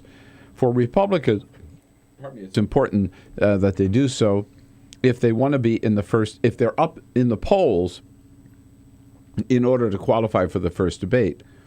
They have to file their financial reports as well as be among the top 10 in the polls. Donald Trump filed his papers yesterday showing that he is worth over $10 billion, not 8.4, which he claimed in the beginning. I don't believe it. I don't believe that moment. for a second. I don't either. But at any rate, having filed the papers and being up in the polls, again, there's no way they're going to keep him out of the first debate. But back to Bernie Sanders. Bernie reported that he has raised a total of $15.2 million, which is incredible. Unbelievable. I mean, other than Jeb Bush and Hillary Clinton, he's raised the most money. And, like Rick Perry, Bobby Jindal, Mike Huckabee, they've raised $1 million if they're lucky. Bernie, 15.2. It's huge. $10.5 million of that has come from small donors. There are 200. He's had 284,000 small donors. 76.5% of the small donor contributions are less than $200. The average contribution to Bernie Sanders, $35. Oh man, 35. This is like Koch brothers level, right? This is not Hillary Clinton level or Jeb Bush level. But it's amazing show of grassroots support. That's who Bernie is. That's the Bernie campaign. This is very, very similar to the way that Barack Obama did his campaign. Remember all the small little donations, grassroots, building up this huge base of people who didn't have a ton of money, but really wanted to get that message out there and put it into office. It's very interesting. Yeah. No, I mean, good for Bernie. Very, very exciting. And that's it. It's these big crowds of average people and this huge number, 284,000, of people. I'm sure a lot of them who've never written a campaign check before, right? Yeah.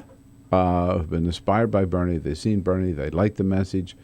They know he's fighting for them, fighting for the middle class. Not owned by Wall Street at all. He won't take any corporate money and won't take any PAC money. It's all going to come. So he'll never have as much money as the other people, right. but he's certainly big enough to get attention. Enough to get attention, and enough huge show of support.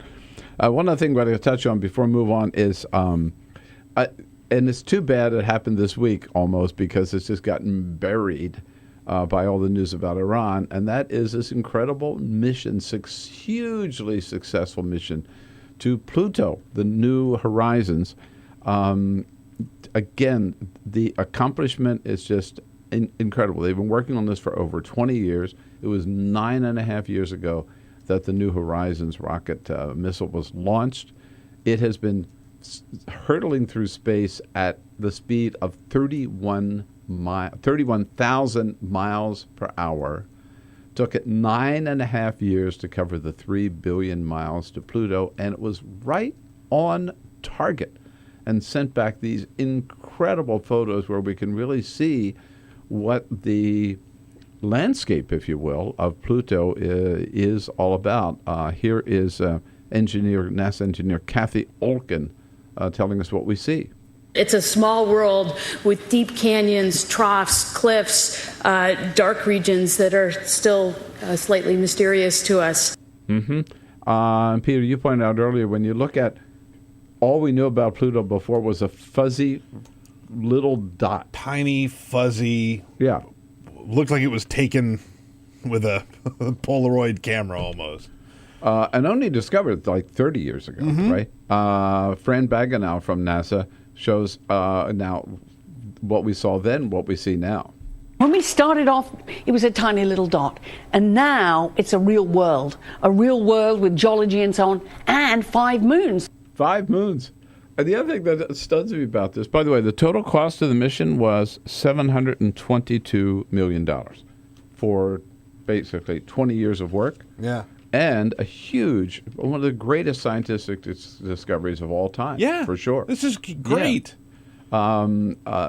And certainly money worthwhile. But now, so New Horizons, it's still going. Yeah.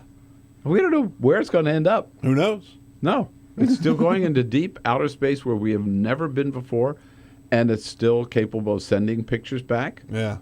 God knows what we'll see. Right. Oh, man. Could be scary. Yeah. Stay tuned. We don't want to know. And today, the president, historic day, the president of the United States going where no president has ever gone before. We'll tell you about it.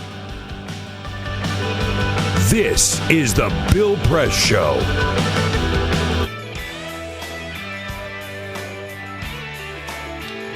Hey, a special treat coming up in hour number 3, so we want to remind you again, you're going to have to wait until 5 o'clock Eastern, 4 Central, 2 Pacific on Free Speech TV to see the third hour of today's show. But you can catch it right away on TawkrTV, youtube.com/Talker, TWKR-TV. Michael Isikoff, Chief Investigative Reporter for Yahoo News, will be here with his new documentary called Uniquely Nasty about J. Edgar Hoover's war against gays. And we'll take a little break, a little breakfast snack with the great people from Shake Shack. That's hard to say. Shake Shack. They'll be here with us as well. All of you for hour number 3 coming up.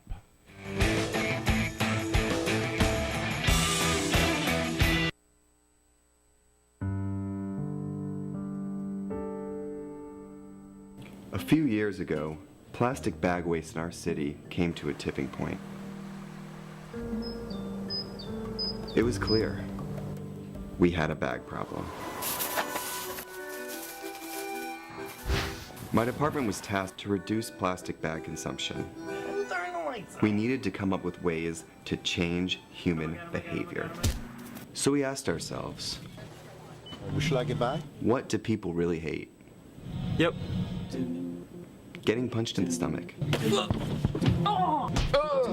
Preliminary studies showed that the consequences weren't severe enough to warrant behavioral change. Actually, can I get that double bagged? So we thought, what do people hate more than getting punched in the stomach? Kissing Helga. Hey, big boy. People didn't find her so offensive after all, so we had to get creative. How many bags? Okay, now, pour this ice water down your pants. We tried everything.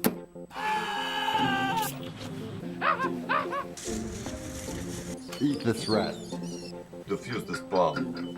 Even fighting your clone. After blowing through millions of dollars of government funds on research, I came up with a brilliant idea.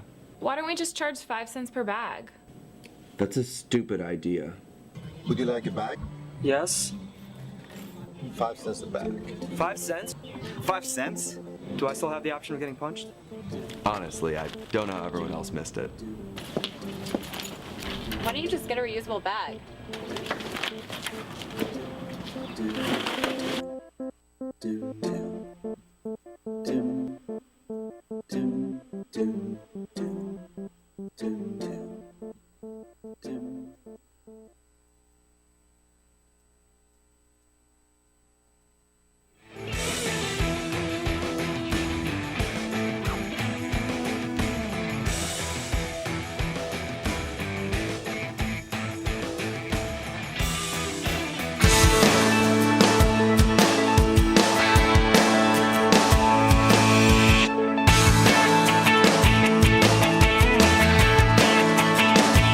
This is the Bill Press Show. All right, at the top of in the next hour, Michael Isikoff from Yahoo News here, producer of a great new documentary called Uniquely Nasty about J. Edgar Hoover and the war against gays. He'll tell us all about it. And then we'll take a break for a little breakfast refreshment from our good friends at the Shake Shack. President Obama, again, going where no president's ever gone before. He is going inside of a federal prison just for a visit. Several governors have gone inside of federal prisons to stay for the rest of their lives, but no. He is visiting the El Reno Federal Correctional Facility out in El Reno, Oklahoma, and then delivering a statement there. Then he will be back at the White House late this afternoon, talking about, again, criminal justice reform, making the case where there are too many people serving in prison who shouldn't be there for nonviolent drug-related crimes. Back with Michael Isikoff and J. Edgar Hoover's war against gays. This is the Bill Press Show.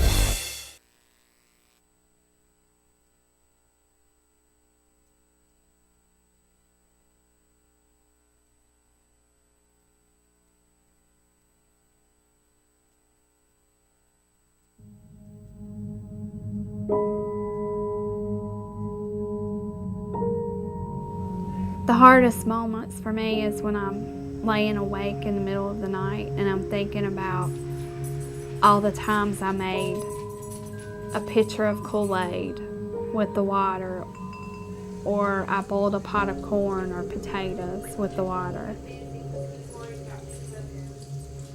Those thoughts just stick with me in the middle of the night. And I feel horrible as a mom that I didn't know that something was wrong, but how could I have known? There's no way I would have known. The spill at Dan River happened when a drainage pipe that ran underneath an ash basin and dam collapsed, sucking out 6 decades of waste and spewing gunk directly into the river.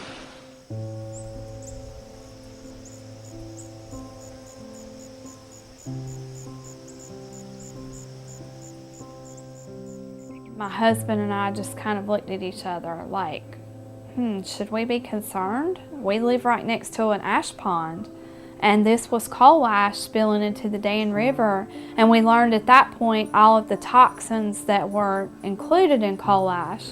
A situation like Dan River, where there was a catastrophic disaster, gets people's attention, but the fact is that these coal ash pits have been leaking and poisoning people's groundwater and the state's surface waters for decades. Coal ash is the residue left behind after coal is burned in a coal-fired power plant. A large coal-fired power plant can burn 10 million tons of coal a year. When the organic matter in the coal is burned away, what's left behind are these trace minerals, things like arsenic, lead, mercury, selenium, and chromium. And these are highly concentrated. The coal ash can have concentrations of these contaminants that are 10 to 100 times greater than the level in the coals themselves. Coal ash pond number 1 is right behind my house, literally pretty much in my backyard. We were approached by a neighbor who was wanting to have their well tested, and we decided that maybe we should have ours tested as well. They found hexavalent chromium at 4.5 parts per billion. So in talking to the residents, we have discovered anecdotal evidence of an extraordinary number of cancers for this fairly small community. Some of us in the community got together. We started kind of talking about all the cancer that we've seen in some of our family friends in this community. I think we had somewhere in the neighborhood of around 70 names. So we had some help from our river keepers putting a map together, and it was a little shocking to see it. You know, I still have a hard time looking at it. Technically, EPA has not regulated coal ash as a hazardous waste, but it is undeniable that coal ash contains many, many hazardous substances that are hazardous, in fact, to people and the environment. And the only reason they have not been regulated as such is because of intense lobbying efforts by the coal industry and its allies. A lot of these chemicals are simple elements, but when you find them at the levels that they exist in around coal ash ponds, then you're starting to talk about cancer, brain tumors, you're talking about birth defects, developmental problems, neurotoxicity.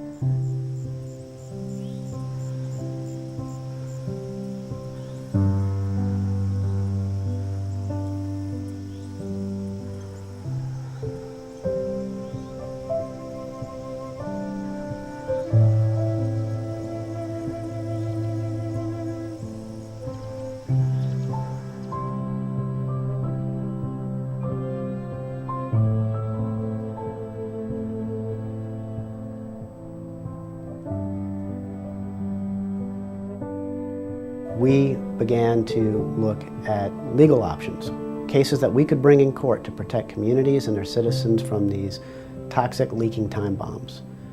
In 2002, North Carolina enacted a public financing mechanism for judicial elections. This kept private money out of judicial elections. The repeal of the public financing program in judicial elections in North Carolina creates a dangerous precedent for all, and it gives corporate polluters and other special interests the opportunity to elect the judges that they want.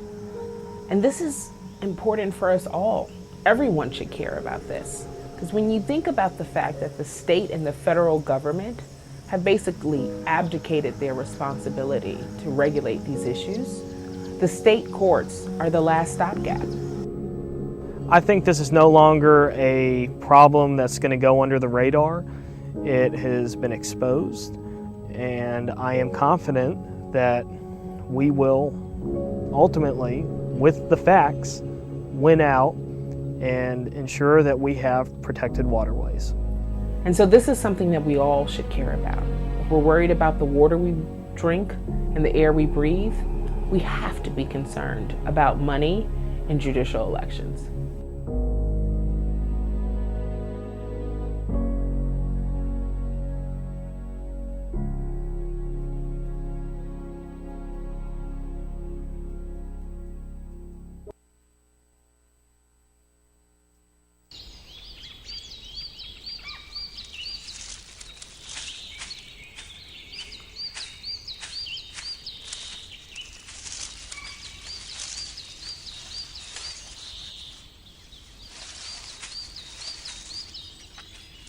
At Earth Justice, we defend the environment in the courtroom. Join our fight. When you take a seat, you take a stand. Earth Justice, because the Earth needs a good lawyer. The average text takes your eyes off the road for nearly 5 seconds. At highway speeds, that's enough time to travel the length of a football field. Stop the texts, stop the wrecks.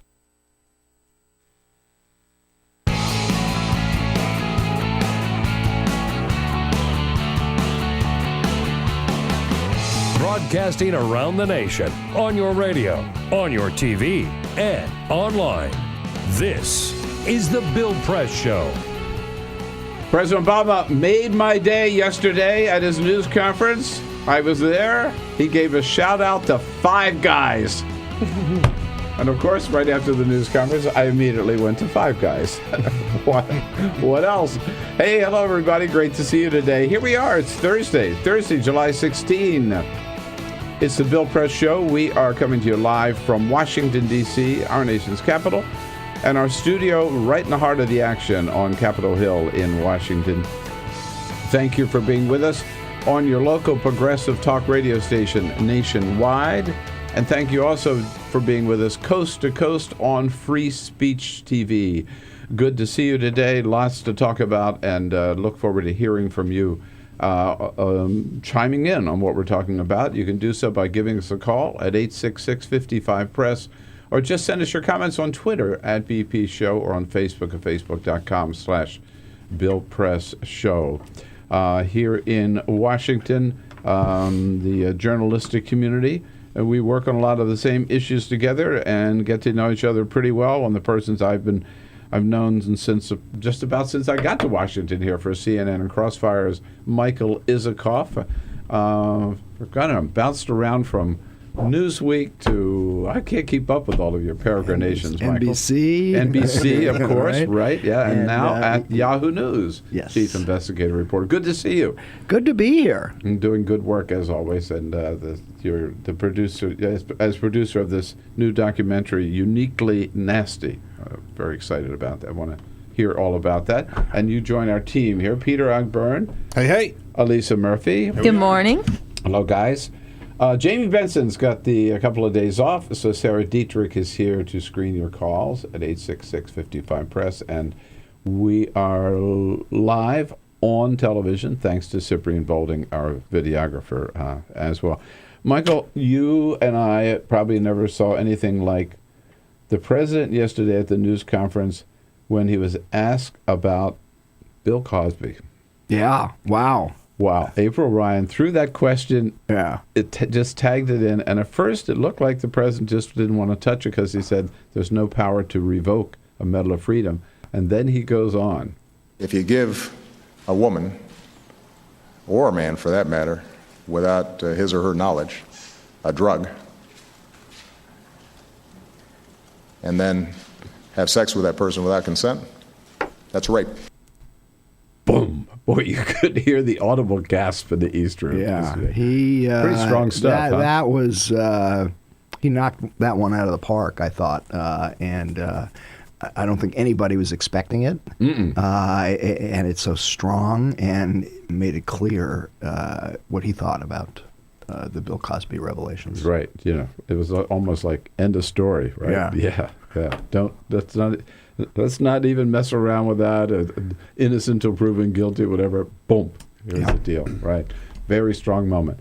Anyhow, we are going to start off telling you about this incredible documentary. I've got a link up on our website, Peter, I hope already. If not, we will. Yep. It's called Uniquely Nasty, about J. Edgar Hoover's war against gays. And then we're going to just kick back and let Shake Shack come in studio here and take care of us for breakfast this morning. So how about that? But first, morning. This is the Full Court Press. Congratulations to our friends in Illinois. Yesterday it was made official by their governor. Happy Hour is back. I don't know if you knew this, but there were 12 states that had banned happy hour, and Illinois was one of them. They banned it back in 1989. Lawmakers were concerned about drunk driving, so they said no happy hours at all. You can't discount the price of alcohol. Whoa. So yesterday, Governor Bruce Rauner signed a bill that would bring it back to Illinois. That leaves 11 states that still have it banned. That sounds like almost un-American, Michael. I'm telling you, right? Right? No happy hour? I want to know what these 11 states are. I'll ban those 11 states. I see a Supreme Court case looming. Right. I told you about Amazon Prime Day. Yesterday was Amazon Prime Day. They promised they were going to have more deals than Black Friday. Yeah. A huge sale on their website, except it turned out to be kind of a bust. People were not happy with what they were offering. It was basically just a junk sale, a garage sale of sorts. No really big ticket items, just small, weird items that nobody really wanted. For example, they had a big sale on Recticare. It is a numbing cream for down there. Another was for a cat house lodge, and they also had a VHS rewinder. Who in the world needs that anymore? These are the big sales that they had. They did have things like the Lord of the Rings trilogy on DVD that they put on sale. That does sound like they put their Kindles on sale, but it was basically a fire sale to just get rid of some of their junk. Reshifting, I guess you could call it. And it was back in 1870. A man by the name of Frederick August Otto Schwartz opened up his very first toy store, better known as FAO Schwartz. Yesterday, it closed down from their location. Now, they're quick to point out that they have closed several times in the store's history and relocated. This current location has been there since 1986, and they say that they are going to open up again. They just don't know where. But for now, their flagship in New York. Their flagship in New York on Broadway is no longer. It's a sad day. Yeah, right. All right. Thank you, Peter. Michael Isikoff, Uniquely Nasty is the name of the documentary. First of all, I have to say, 30 minutes documentary, perfect length, by the way. Yeah. Too many films are too long, too many documentaries are too long. 30 minutes, everybody can watch it, no excuse. So, and it's all very, very tightly packaged as well. Where does the title come from, Uniquely Nasty? One of the memos that we show in the film, and these are incredible documents that have only emerged for the first time in the last couple of years through the work of the central character in our films, Charles Francis. And I'll tell you more about him in a moment. But what we've got in the film are showing these memos. I guess we should ask first what the film is about. This war, right? The U.S. government's war on gays. How gays and lesbians for throughout the 50s, 60s, into the 70s were targeted by the U.S. government. J. Edgar Hoover had something called the Sex Deviates Program, in which he ordered agents to collect files on every gay or suspected gay working for the federal government underline their names in green pencil in reports to FBI headquarters, and then out them to the federal agencies that they were working for to get them fired. And encouraging employees to report people they suspected. Right? They were agents were directed to collect information about suspected gays from any source whatsoever, newspaper articles, complainants, any place they could get records. And something like over 330,000 files were collected by the FBI on the sex lives of suspected gays. The directives from Hoover ordered the agents to put in the name of the suspected deviant, which is how they were referred to at the time, anybody they associated with, the name and date of the alleged act of sexual perversion. All this was being recorded and reported by the FBI for decades.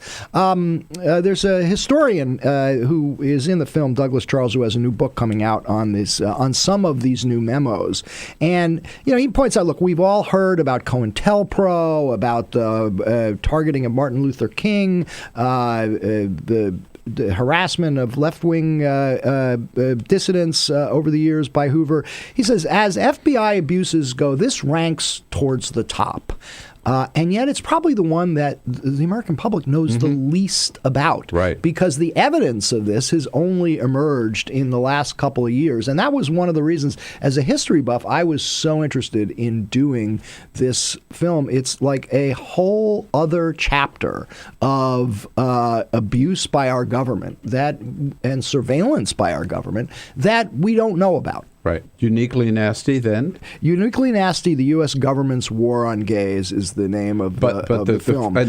Yes, in one of the memos. Now, it's not just about Hoover, because to trace the history of this, in 1953, President Eisenhower issues an executive order that declares sexual perversion a threat to national security. Gays could not get security clearances. President to work Eisenhower. President Eisenhower. This is the McCarthy era, and I could discuss how this ties in with that. Yes, not one of the greater moments. You won't see this in the new Eisenhower Memorial. Yeah. But actually, that expands over the years, so that by the 1960s, the U.S. Civil Service Commission has taken the Eisenhower executive order, which was really targeting security clearances, the threat to national security because a gay could be blackmailed and would turn over Soviet interests, much broader, to an absolute ban on working for the federal government. Actually, this takes place under a guy named John Macy, who was a John F. Kennedy appointee, then served under Lyndon Johnson. And by the 60s, you see these memos where the Civil Service Commission is saying, no, the mere presence of any gay, regardless of whether it has to do with security work, is disruptive to the federal workforce. It makes other employees uncomfortable. They think they might be solicited. Therefore, you cannot work for the U.S. government if you are gay. And in one of the memos, which we show in the film, there's a reference to, the explanations for this. And, one of it is that the fact is the memo writer, John Steele, a top lawyer to John Macy, the U.S. Civil Service Commission, says most Americans view homosexuality as something uniquely nasty. Uniquely nasty. And this goes right into the 1970s. I mean, as Charles Francis says in the film, this is not ancient history. This is something in my life. Well, Charles Francis, in fact, having watched the documentary again, which I thought was very, very well done and very powerful,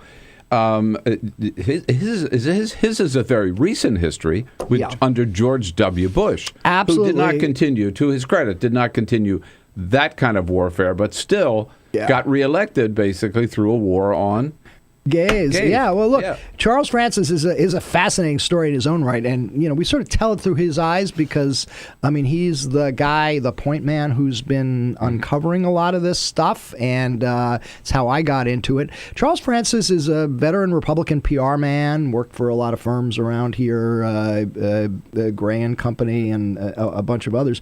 Was gay, came out, and was a friend of the Bush family. He comes from a distinguished Texas family. He knew used to hang out Bush, with George used to and hang Laura out all with the time. with George and Laura, and then as Bush was getting ready to run for president in the late 1990s, he comes out to Bush and says, "Hey, writes him a letter, tells him he's gay, and says he wants to help him." And Bush embraces him. And Charles Francis becomes the gay emissary for the Bush campaign in 2000. This is a time when Bush is running as a compassionate conservative, and he's trying to show he's an open guy.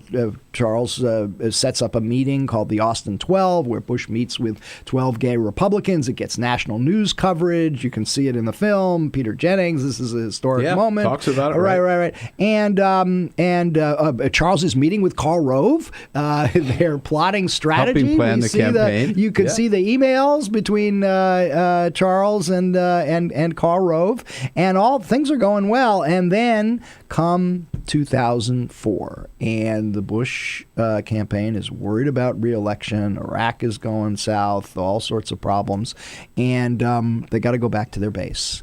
And they decide to make an issue of same-sex marriage. Throw gays overboard. Work with the states to enact these same-sex marriage bans. And Charles says in the film, I felt thrown overboard. That basically the entire outreach to conservative gays, moderate gays, to try to bring them aboard, they just abandoned that to go to the base and help drive up the vote for 2004. Yeah. And, the irony is it was those same-sex marriage bans that became a turning point in the battle over gay rights, and which were just overturned just a couple of weeks ago by the Supreme Court. So that moment, which looked so dire to Charles Francis, actually sowed the seeds for the most historic victory for gay rights that we've seen. And it's great in the documentary that you're able to bring it up to date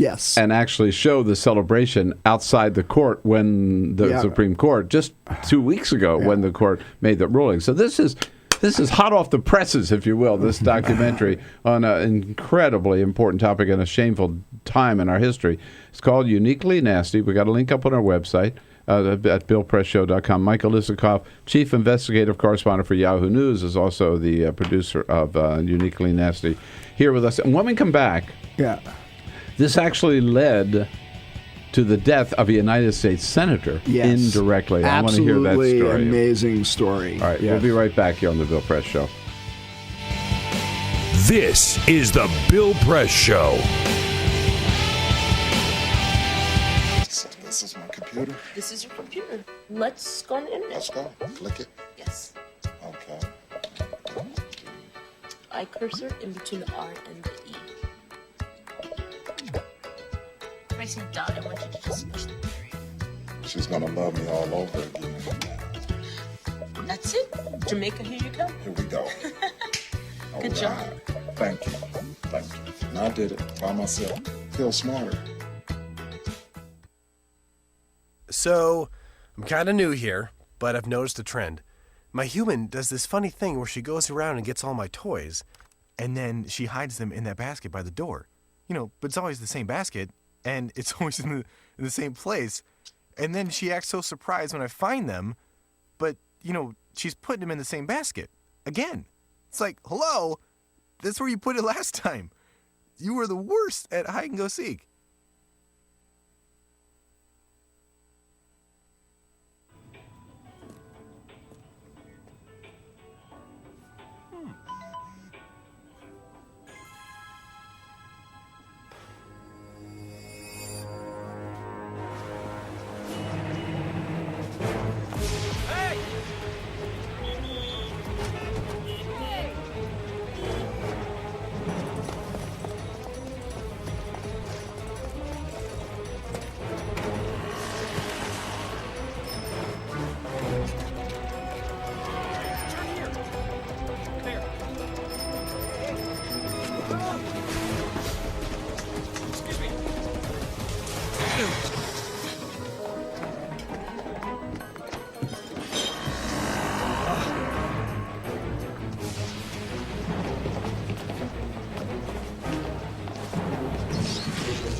So, same time next week?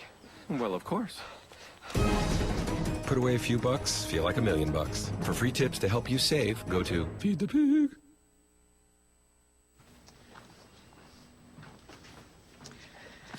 All right. I know this isn't any fun to talk about, but we should. Okay. So who's going to do what?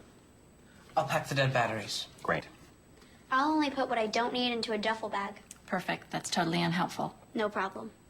Meanwhile, I will try to comfort everyone by speaking in a calm voice. And I'll try to get the generator going without any gas.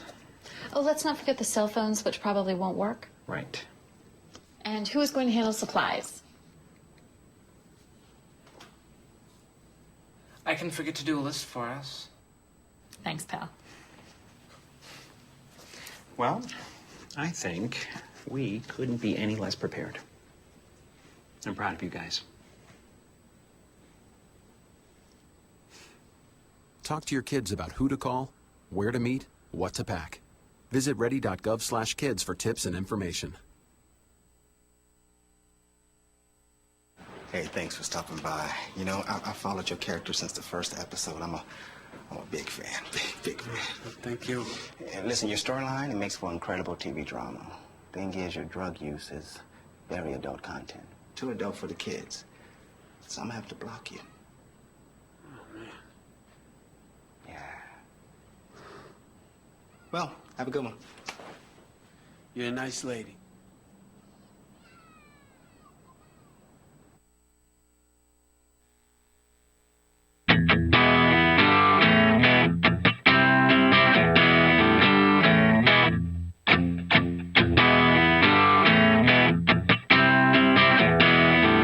This is the Bill Press Show. 26 minutes after the hour. Check it out at BillPressShow.com. Uniquely Nasty. It's only 30 minutes. Watch it. A very shameful moment in our history. J. Edgar Hoover's war against gays. And there are some interesting cameos in the Michael Isikoff with Yahoo News and the producer of the documentary. Interesting cameos by Barney Frank.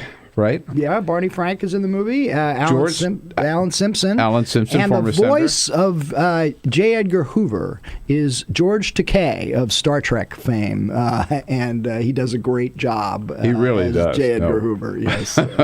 And also Matt Bomer, who is a very big, hot gay actor. I don't know him, but a lot of people do, and he reads the Uniquely Nasty memo. Just about a minute.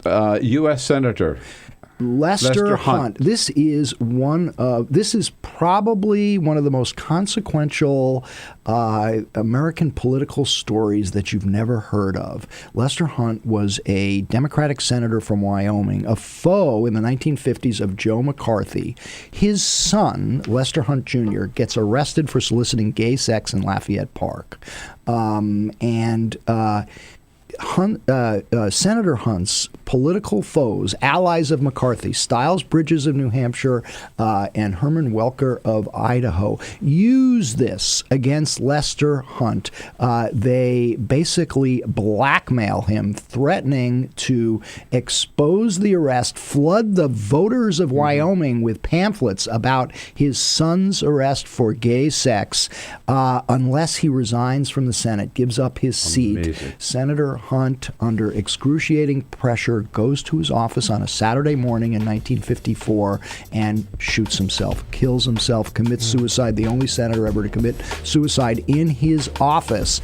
it's covered up at the time. The reasons are covered up at the time, but it inspires a Washington reporter, Allan, to write a blockbuster novel, Advise and Consent, in which this blackmail plot over gay sex is central. And you'll see it all in Uniquely Nasty. Watch this documentary, friends. You got to do it. Thanks, Michael. This is the Bill Press Show. Inventory. Officer, were you the one who arrested me? You gonna shake my hand?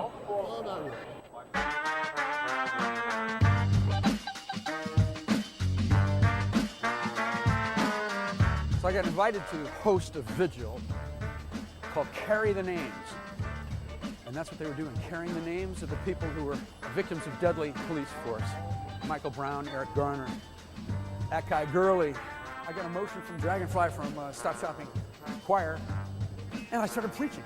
I preached up a storm as best I could, but about a minute and a half into my sermon, the place was flooded with police, Homeland Security, National Guard, state troopers, and I was pushed over and handcuffed so fast, down in the jail, down in the basement. Before you know it, I was out the door, put in prison overnight. The next morning, I'm in court. The same thing happens. I'm just rushed out of there. Then our lawyer, Wiley Steckler, gives me this iPhone. And there, in black and white, in the Gothamist, a popular paper,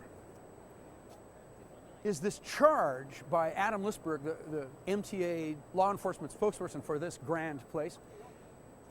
His quote is that I, Reverend Billy, physically attacked a police officer. Unbelievable. The feeling of being robbed of my work and life and identity, just the fiction. I did not touch anybody. I did not look. I know how to do this. I'm trained in nonviolence. I did not do anything. It was right here. It was right here. It happened right here. I was simply arrested while I was speaking and taken away, and that's it. The cold feeling in my city, the city that I love, that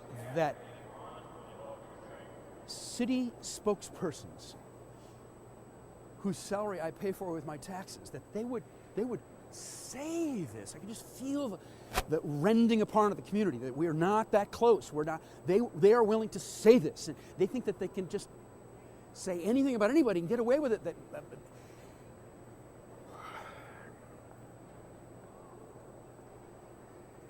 So we have something in the Church of Stop Shopping called radical forgiveness. Amen? I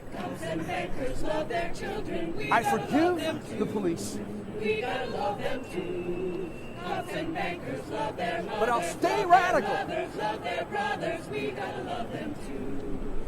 But we'll wake up every morning forgiving each other, reaching out, touching, telling stories, having humor, being in a community together, sharing our children, sharing the streets, sharing the climate, being in this city together.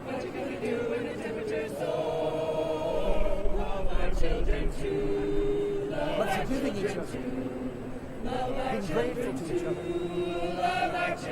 helping each other out, living together, living together. I got a daughter just turned 4. What do we do in the superstore? What do we do with the blood and the gore? The water's rising through our door. Love our children too. Love our children too.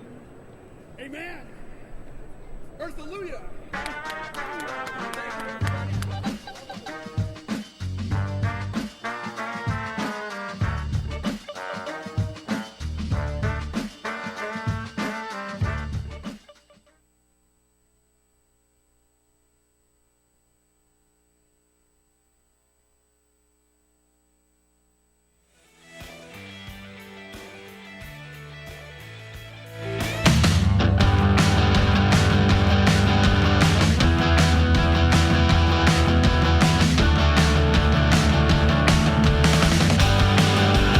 The most valuable morning radio show, according to The Nation magazine. This is The Bill Press Show. 30 years. Hey, 33 minutes after the hour now. Here we go. Sorry, we're a little distracted here. by what's next here on the Bill Press Show. It's Thursday, July 16. Thank you so much for joining us and being with us this morning. And as a special treat, we're going to give you breakfast this morning. Well, maybe you don't get breakfast, but we do. And a very, very special guest to tell us about their breakfast offerings. I have to tell you that when I was at CNN doing Crossfire, there were two of us on the left at the time. The late, wonderful United States Senator and former candidate for Vice President, Geraldine Ferraro, and I shared the seat on the left, and then Jerry left after a year to run against Al D'Amato for United States Senator from New York. And she had a fundraiser one evening in New York. Carol and I happened to be in New York, and she invited us to join her, a very special fundraiser, at Union Square Cafe, where we met the wonderful Danny Meyer, who's the chef and owner of the restaurant, I guess. And Danny has had an incredible career. He's one of the greatest people in the food business and food industry, restaurant industry in the country, I think. And then he went on, and among other things, to found Shake Shack, which is a great, great chain. I don't know whether it's big enough to be a chain yet, but there are a lot of them around now. And Allan is the regional director for Shake Shack here in the Washington, D.C. region, in studio with us. Allan, it's great to see you. Good morning, Bill. Thank you for coming in. Let's get that. Yeah. Thanks for having us. How many outlets do you have here in the Washington area? We have, including Baltimore, be 5. So Tyson's, 3 in the D.C. area, and then 1 in Baltimore, just Inner Harbor. Right. And how many in New York? Oh, my gosh. Yeah. Right? There are a lot there now, right? Yeah, the last time I counted, I think. Yeah. No, it's a wonderful, wonderful restaurant. Every one of them, seriously. Thank you for the kind words with Danny as well. Well, say hello when you talk to him. Now, you have brought in a great selection of breakfast sandwiches here. That's what we're talking about this morning. By That's the way, a new thing for Shake Shack, right? That's what I was going to ask you, first of all. It is. It is fairly new, and it's only served at the Union Station location. Here, huh? Here, yep. Mm-hmm. And it's great. I mean, the only 3 locations that we have it in the United States is JFK Airport and Grand Central Terminal in New York, and then Union Station. Right. That really makes sense. Yeah. People on the run, right? People on the run, commuters, local travelers. It makes sense to just unique to offer it for those locations. Sure. Currently. But Shake Shack, I mean, it has a reputation for excellent food and like just good, high quality, healthy stuff, right? Mm-hmm. So how do you approach what you're going to offer for breakfast? Yeah, I mean, like it was really a spinoff of just the classic like New York deli bacon and egg cheese sandwich. A gooey, cheesy sandwich, and we want to really make it good. Like it's hormone-free eggs. The cheese is the American cheese. Martin's potato roll, like we use for the show. Oh man, those are the best. They are. Those really are the best. Squishy, juicy, and the bacon and the meat that we get is packed from Pat LaFreda. That's similar to where we get our meat. Mm-hmm. So really choosing who our vendors are and just high quality stuff. Same thing with our coffee. I mean, there's just so many coffees out there, but we just love what Stumptown does. I want to get into the drinks in just a second. I do have to explain that for those of you watching on Free Speech TV, if this box I'm holding looks a little empty, it's because everybody else just jumped in here and grabbed a breakfast sandwich before Peter and I had a chance. A bunch of jackals came running in here and took our sandwiches. Yeah, well, Cyprian took 3. You were raided. Yeah, right.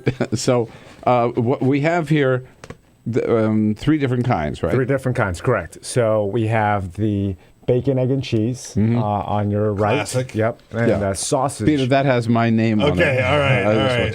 There's another one here, actually. There's bacon. The middle one is the sausage, egg, and cheese. Oh, nice. And then the other one is the just a plain egg and cheese. Straight up egg and cheese. Egg and all cheese. right. Yep. Very nice. Mr. Ogburn. Oh, sir. I'll do a bacon, egg, and cheese.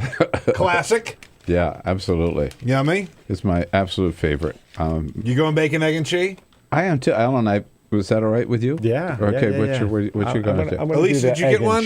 I have to say, this sausage You one got in sausage? here is extremely good. Nice. Yeah. The melted cheese. Yo, they brought sriracha in too. Okay. Yeah. So. Get some sriracha. All right.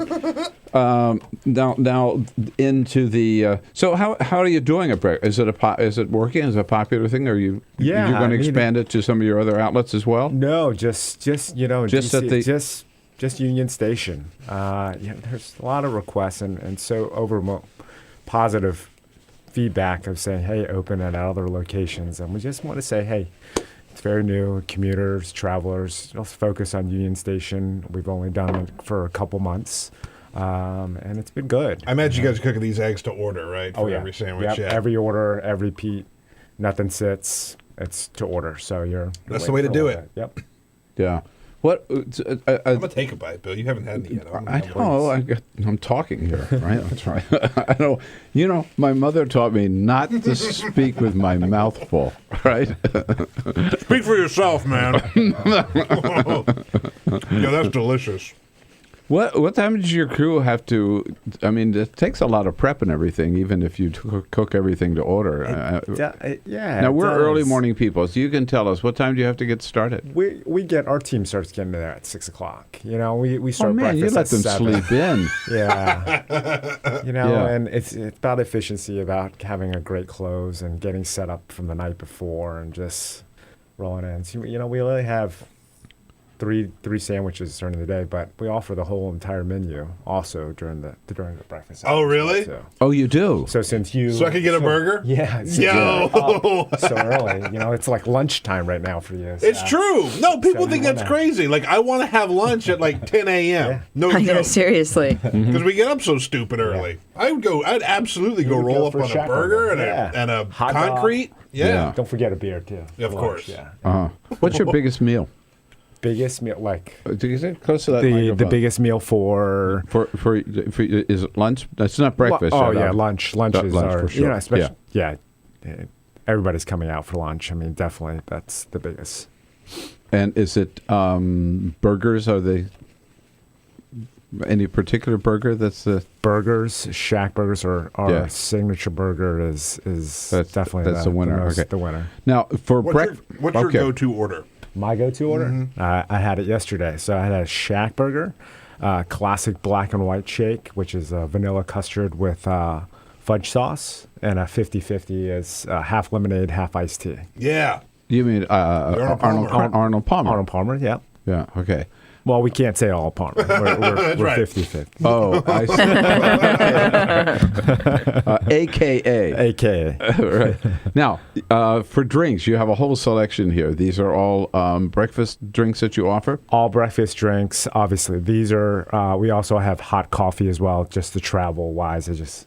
I couldn't bring hot coffee for you, but understand. We do a coffee here. should be served hot. You know? Yeah, right. But we offer cold brew and OG. I just want to show. So Stumptown, man, that's good stuff. Yes. Well, we'll get there in a second. Cold brew is iced coffee, basically? Or stronger than iced coffee. It's just brewed. No, it doesn't. The brewing process of it, it never reaches a high temperature, so it really concentrates the flavor of the coffee. Whoa, I never heard of that.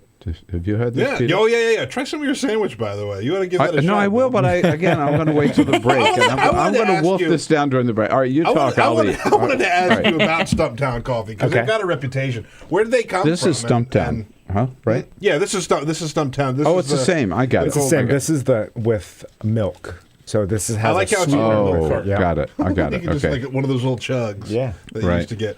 Tell me about Stumptown Coffee because I know of them. They've been around for a while and certainly have a good reputation. They're a great reputation. They start out in Portland, Portland, Oregon. Really, it's just how the relationship kind of came about was just like, hey, we're thinking about doing these breakfast sandwiches, and we're like, God, who should we use? There's so many great people, and the folks from Stumptown flew over to New York, and they tried our breakfast sandwich, and they went back home, and they we have a Shack blend hot coffee at the Shack. So you can't get that at the other outlets that they sell Stumptown. And they brewed they picked a specific coffee bean and says, this is what we think with your food, with your sausage, egg, and cheese sandwich, that this is the best one. And it's pretty good. Nice. You know, the combination of that is just phenomenal. So that sandwich is delicious. Isn't that insane? Oh, yeah, it really is. I'm going to have some of the cold brew, just a little bit. And then you also brought, obviously, just some good spring water for those who don't drink coffee, Shack perhaps. 2L. And some OJ? OJ, so freshly squeezed. So there's a machine right there. When you order it, it's not sitting out. It's just when you want it, Bill, here you go. We squeeze it, fresh cut. May I have one there? Right. Because I'm not a coffee drinker, believe it or not. I'm the only talk show host in the country that does not drink. He's amped up enough as it is. Everybody just... All right. Shake Breakfast continues. We'll take a quick break. Glad to get your questions when the Shake Shack is arriving near you at 866-55-PRESS. We'll take a bite and be right back. This is the Bill Press Show. What gets you into college? Good SAT scores? High GPA? Lots of extracurriculars? Sure, but what you really need is money. If you don't have the cash, you'll need a loan. And we mean huge student loans because the cost of college has risen 1,000% in the last 30 years. This means big money for the banks that collect fees and interest. Now, millions of young people are starting their adult lives with an average of $29,000 of loans on their backs. Altogether, we're talking $1.2 trillion in student debt. And more people are finding it impossible to pay them back. Welcome to the student debt crisis. The increasing demand for higher education and cuts to state funding gave colleges a huge incentive to keep inflating prices. I graduated about a year ago, currently in $35,000 of debt. I am in debt about like $25,000. I owe $23,000. I owe over $50,000 in student loans. 38.8 million Americans owe money on a student loan. And the biggest names in banking are making huge profits off the booming student loan industry. Sallie Mae, the largest provider of private student loans, made $949 million last year. They only give you about 6 months to look for a job. You have to start paying back the loan. It's very pressuring, especially nowadays. It's very hard to find a job. Over half of the students graduating in 2012 could not find a decent paying job. They either had low-wage jobs or unpaid internships or were unemployed altogether. So you can't make the payments. You start incurring late fees, which makes the loan even harder to pay off. And it stays with you for years, even decades. Right now, a third of the people who started repaying their loans are delinquent or in default. That's 13.7 million people, more than the populations of Chicago, New York, and San Francisco combined. Worse, it's not just the borrowers who are in trouble. Many loans require co-signers. So if the student is unable to pay, that co-signer, a father, a mother, or a grandparent, is now on the hook. Even a grandparent's Social Security benefits can be garnished to pay the loan. We should have an answer to this. If you get really behind in your car payment or your credit cards, you can file for bankruptcy. But Congress has made it nearly impossible to discharge student loans through bankruptcy. Big institutions make big profits while students try to make ends meet under crushing debt. Is this how we want our education system to work? The whole point of going to college is to get the career you want, but lately that's been discouraged because no one can afford school. You get a job just to pay off your student loans. We need higher education, not higher debt. Sign up to end the student debt crisis at higherednotdebt.org.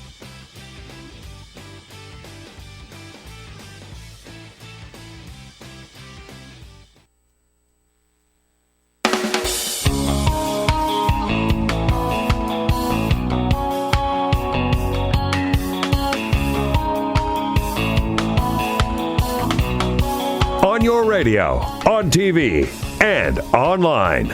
This is the Bill Press Show. pardon me, 12 minutes before the hour. Welcome back to the Shake Shack here, otherwise known as the Bill Press Show, or the Bill Press Show, otherwise known as Shake Shack. I just wanted to point out this box full of breakfast sandwiches. Yo! It was a box full of breakfast sandwiches when Allan Ng, who's the regional director for Shake Shack here in the Washington, Baltimore area, walked in, and it's an empty box It's right empty now. now. Mm-hmm. Yeah.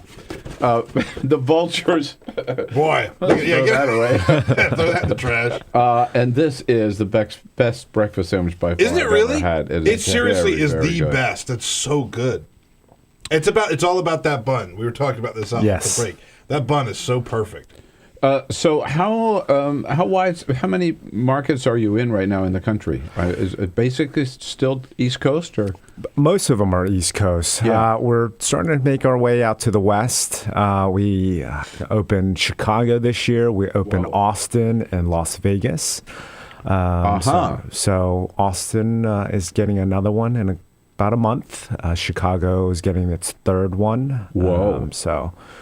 Chicago's a great food town. So it's a great city. Overwhelming, like just open arms in You know Chicago. what I love about what Shake Shack does is when you go into a new location, you create a themed concrete for that location, right? The concrete, which is like it's custard with stuff mixed into it. So yeah, I love that you give it a little identity by doing. Yeah, with the artisanal baker, the baker that's very popular in that town. That's just the things that we stand for, just wholesome, good, quality, ingredients. Now, it's not your region, but do you know where the ones are in Chicago for all of our friends out on we do. WCPT? One on in downtown Chicago on Rush Street, and then right at the CAA building, just open up, back up the Chicago Athletic Association Hotel. So right across from the Millennial Park. Oh yeah, Yeah. I was going to say that's downtown too, right? Yeah, Isn't it? yeah. No, fabulous, right? Yeah. So Peter, you say you and Lucinda meet there for lunch. Yeah, there's sometime. one in What is it? Tyson's. What is Yeah, your- and what is your- my wife works over in that area, and we'll meet up. She's a fitness instructor, so she can meet up and eat a burger on her break, whereas I go eat a burger, then I go home. But we'll meet up there at Shake Shack. That's one of our spots that we'll check out. Yeah, great. Hey, Allan, can I ask you? I heard your Brooklyn location has a chicken sandwich. I was gonna ask about the chicken. Man, I knew somebody was going to ask me about that today. Just trying to avoid that. But yes, during the summertime, this last end of summer, we wanted to do something fun. Launch a special called the Chicken Shack, which is a fried chicken sandwich that is doing very popular in Brooklyn. It started back in Brooklyn, serving today. Nice. We going to see those here in D.C.? Just in Brooklyn right now. Okay, gotcha. Just in Brooklyn.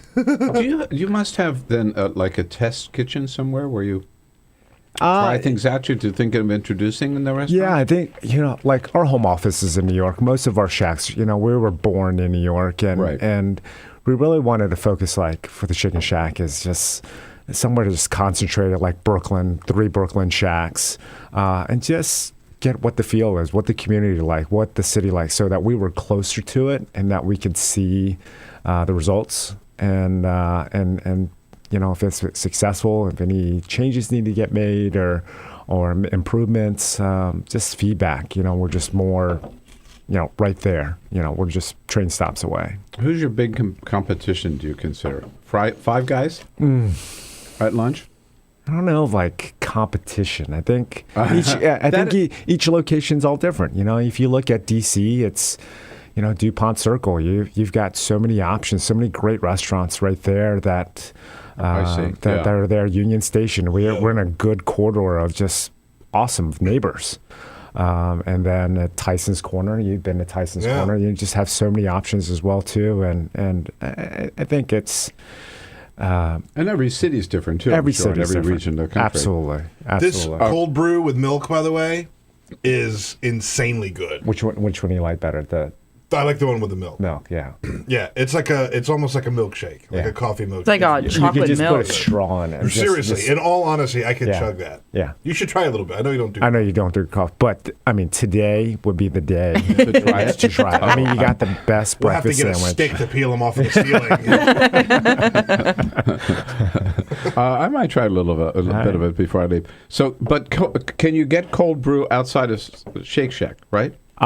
You can't. So cold brew is only offered right now at Union Station for us. Yeah. But Stumptown obviously has a lot of great restaurants and partners that they deal with in DC as well that you can get that. Well, if you want to find out about a Shake Shack near you or as close to you as possible, or anyone maybe coming to your town, it's shakeshack.com, right? Allan Ng, thank you so much. Great to meet you, and thanks for breakfast. Excellent. And lots of new discoveries here. We've got a quick parting, what do I call it? Parting shot. Coming up. This is the Bill Press Show.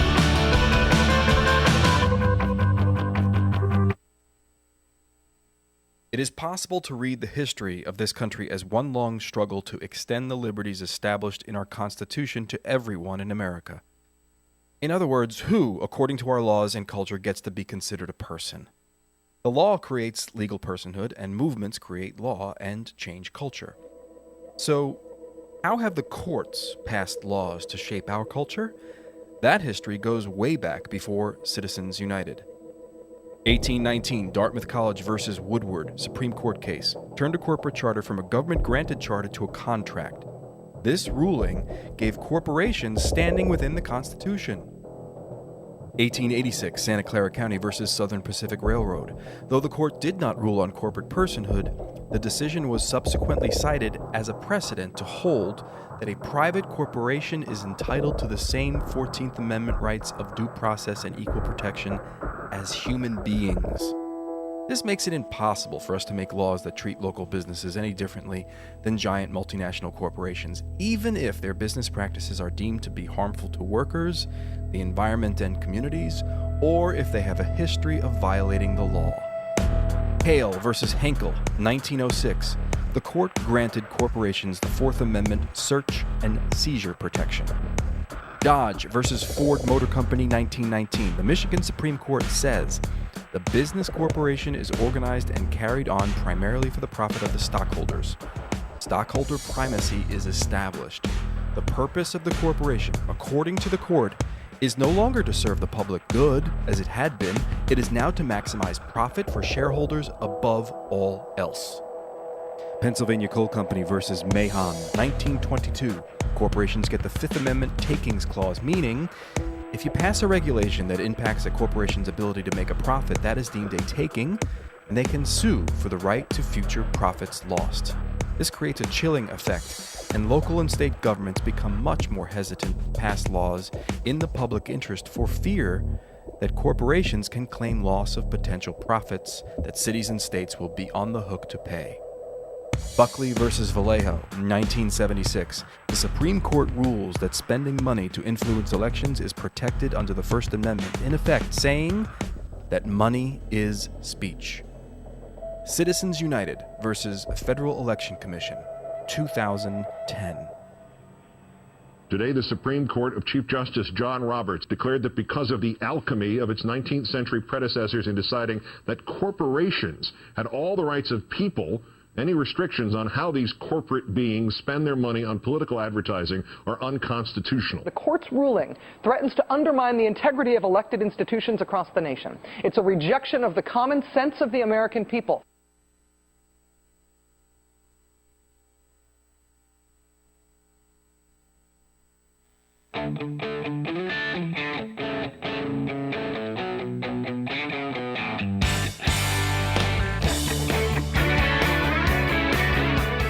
The Parting Shot with Bill Press.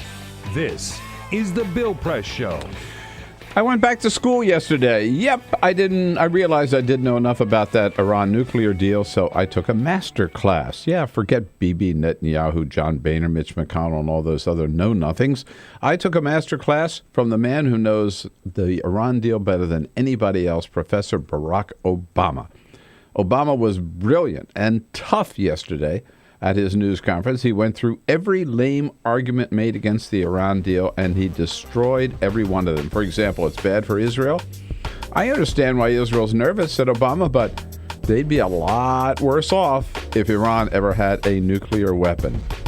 Yep, John Kerry may have been the one to make this deal, but nobody can sell it. We learned yesterday, like Barack Obama. I have a parting shot for today, folks. Igor Volsky will be here as a friend of Bill tomorrow. Have a great Thursday. Come back again tomorrow. This is the Bill Press Show.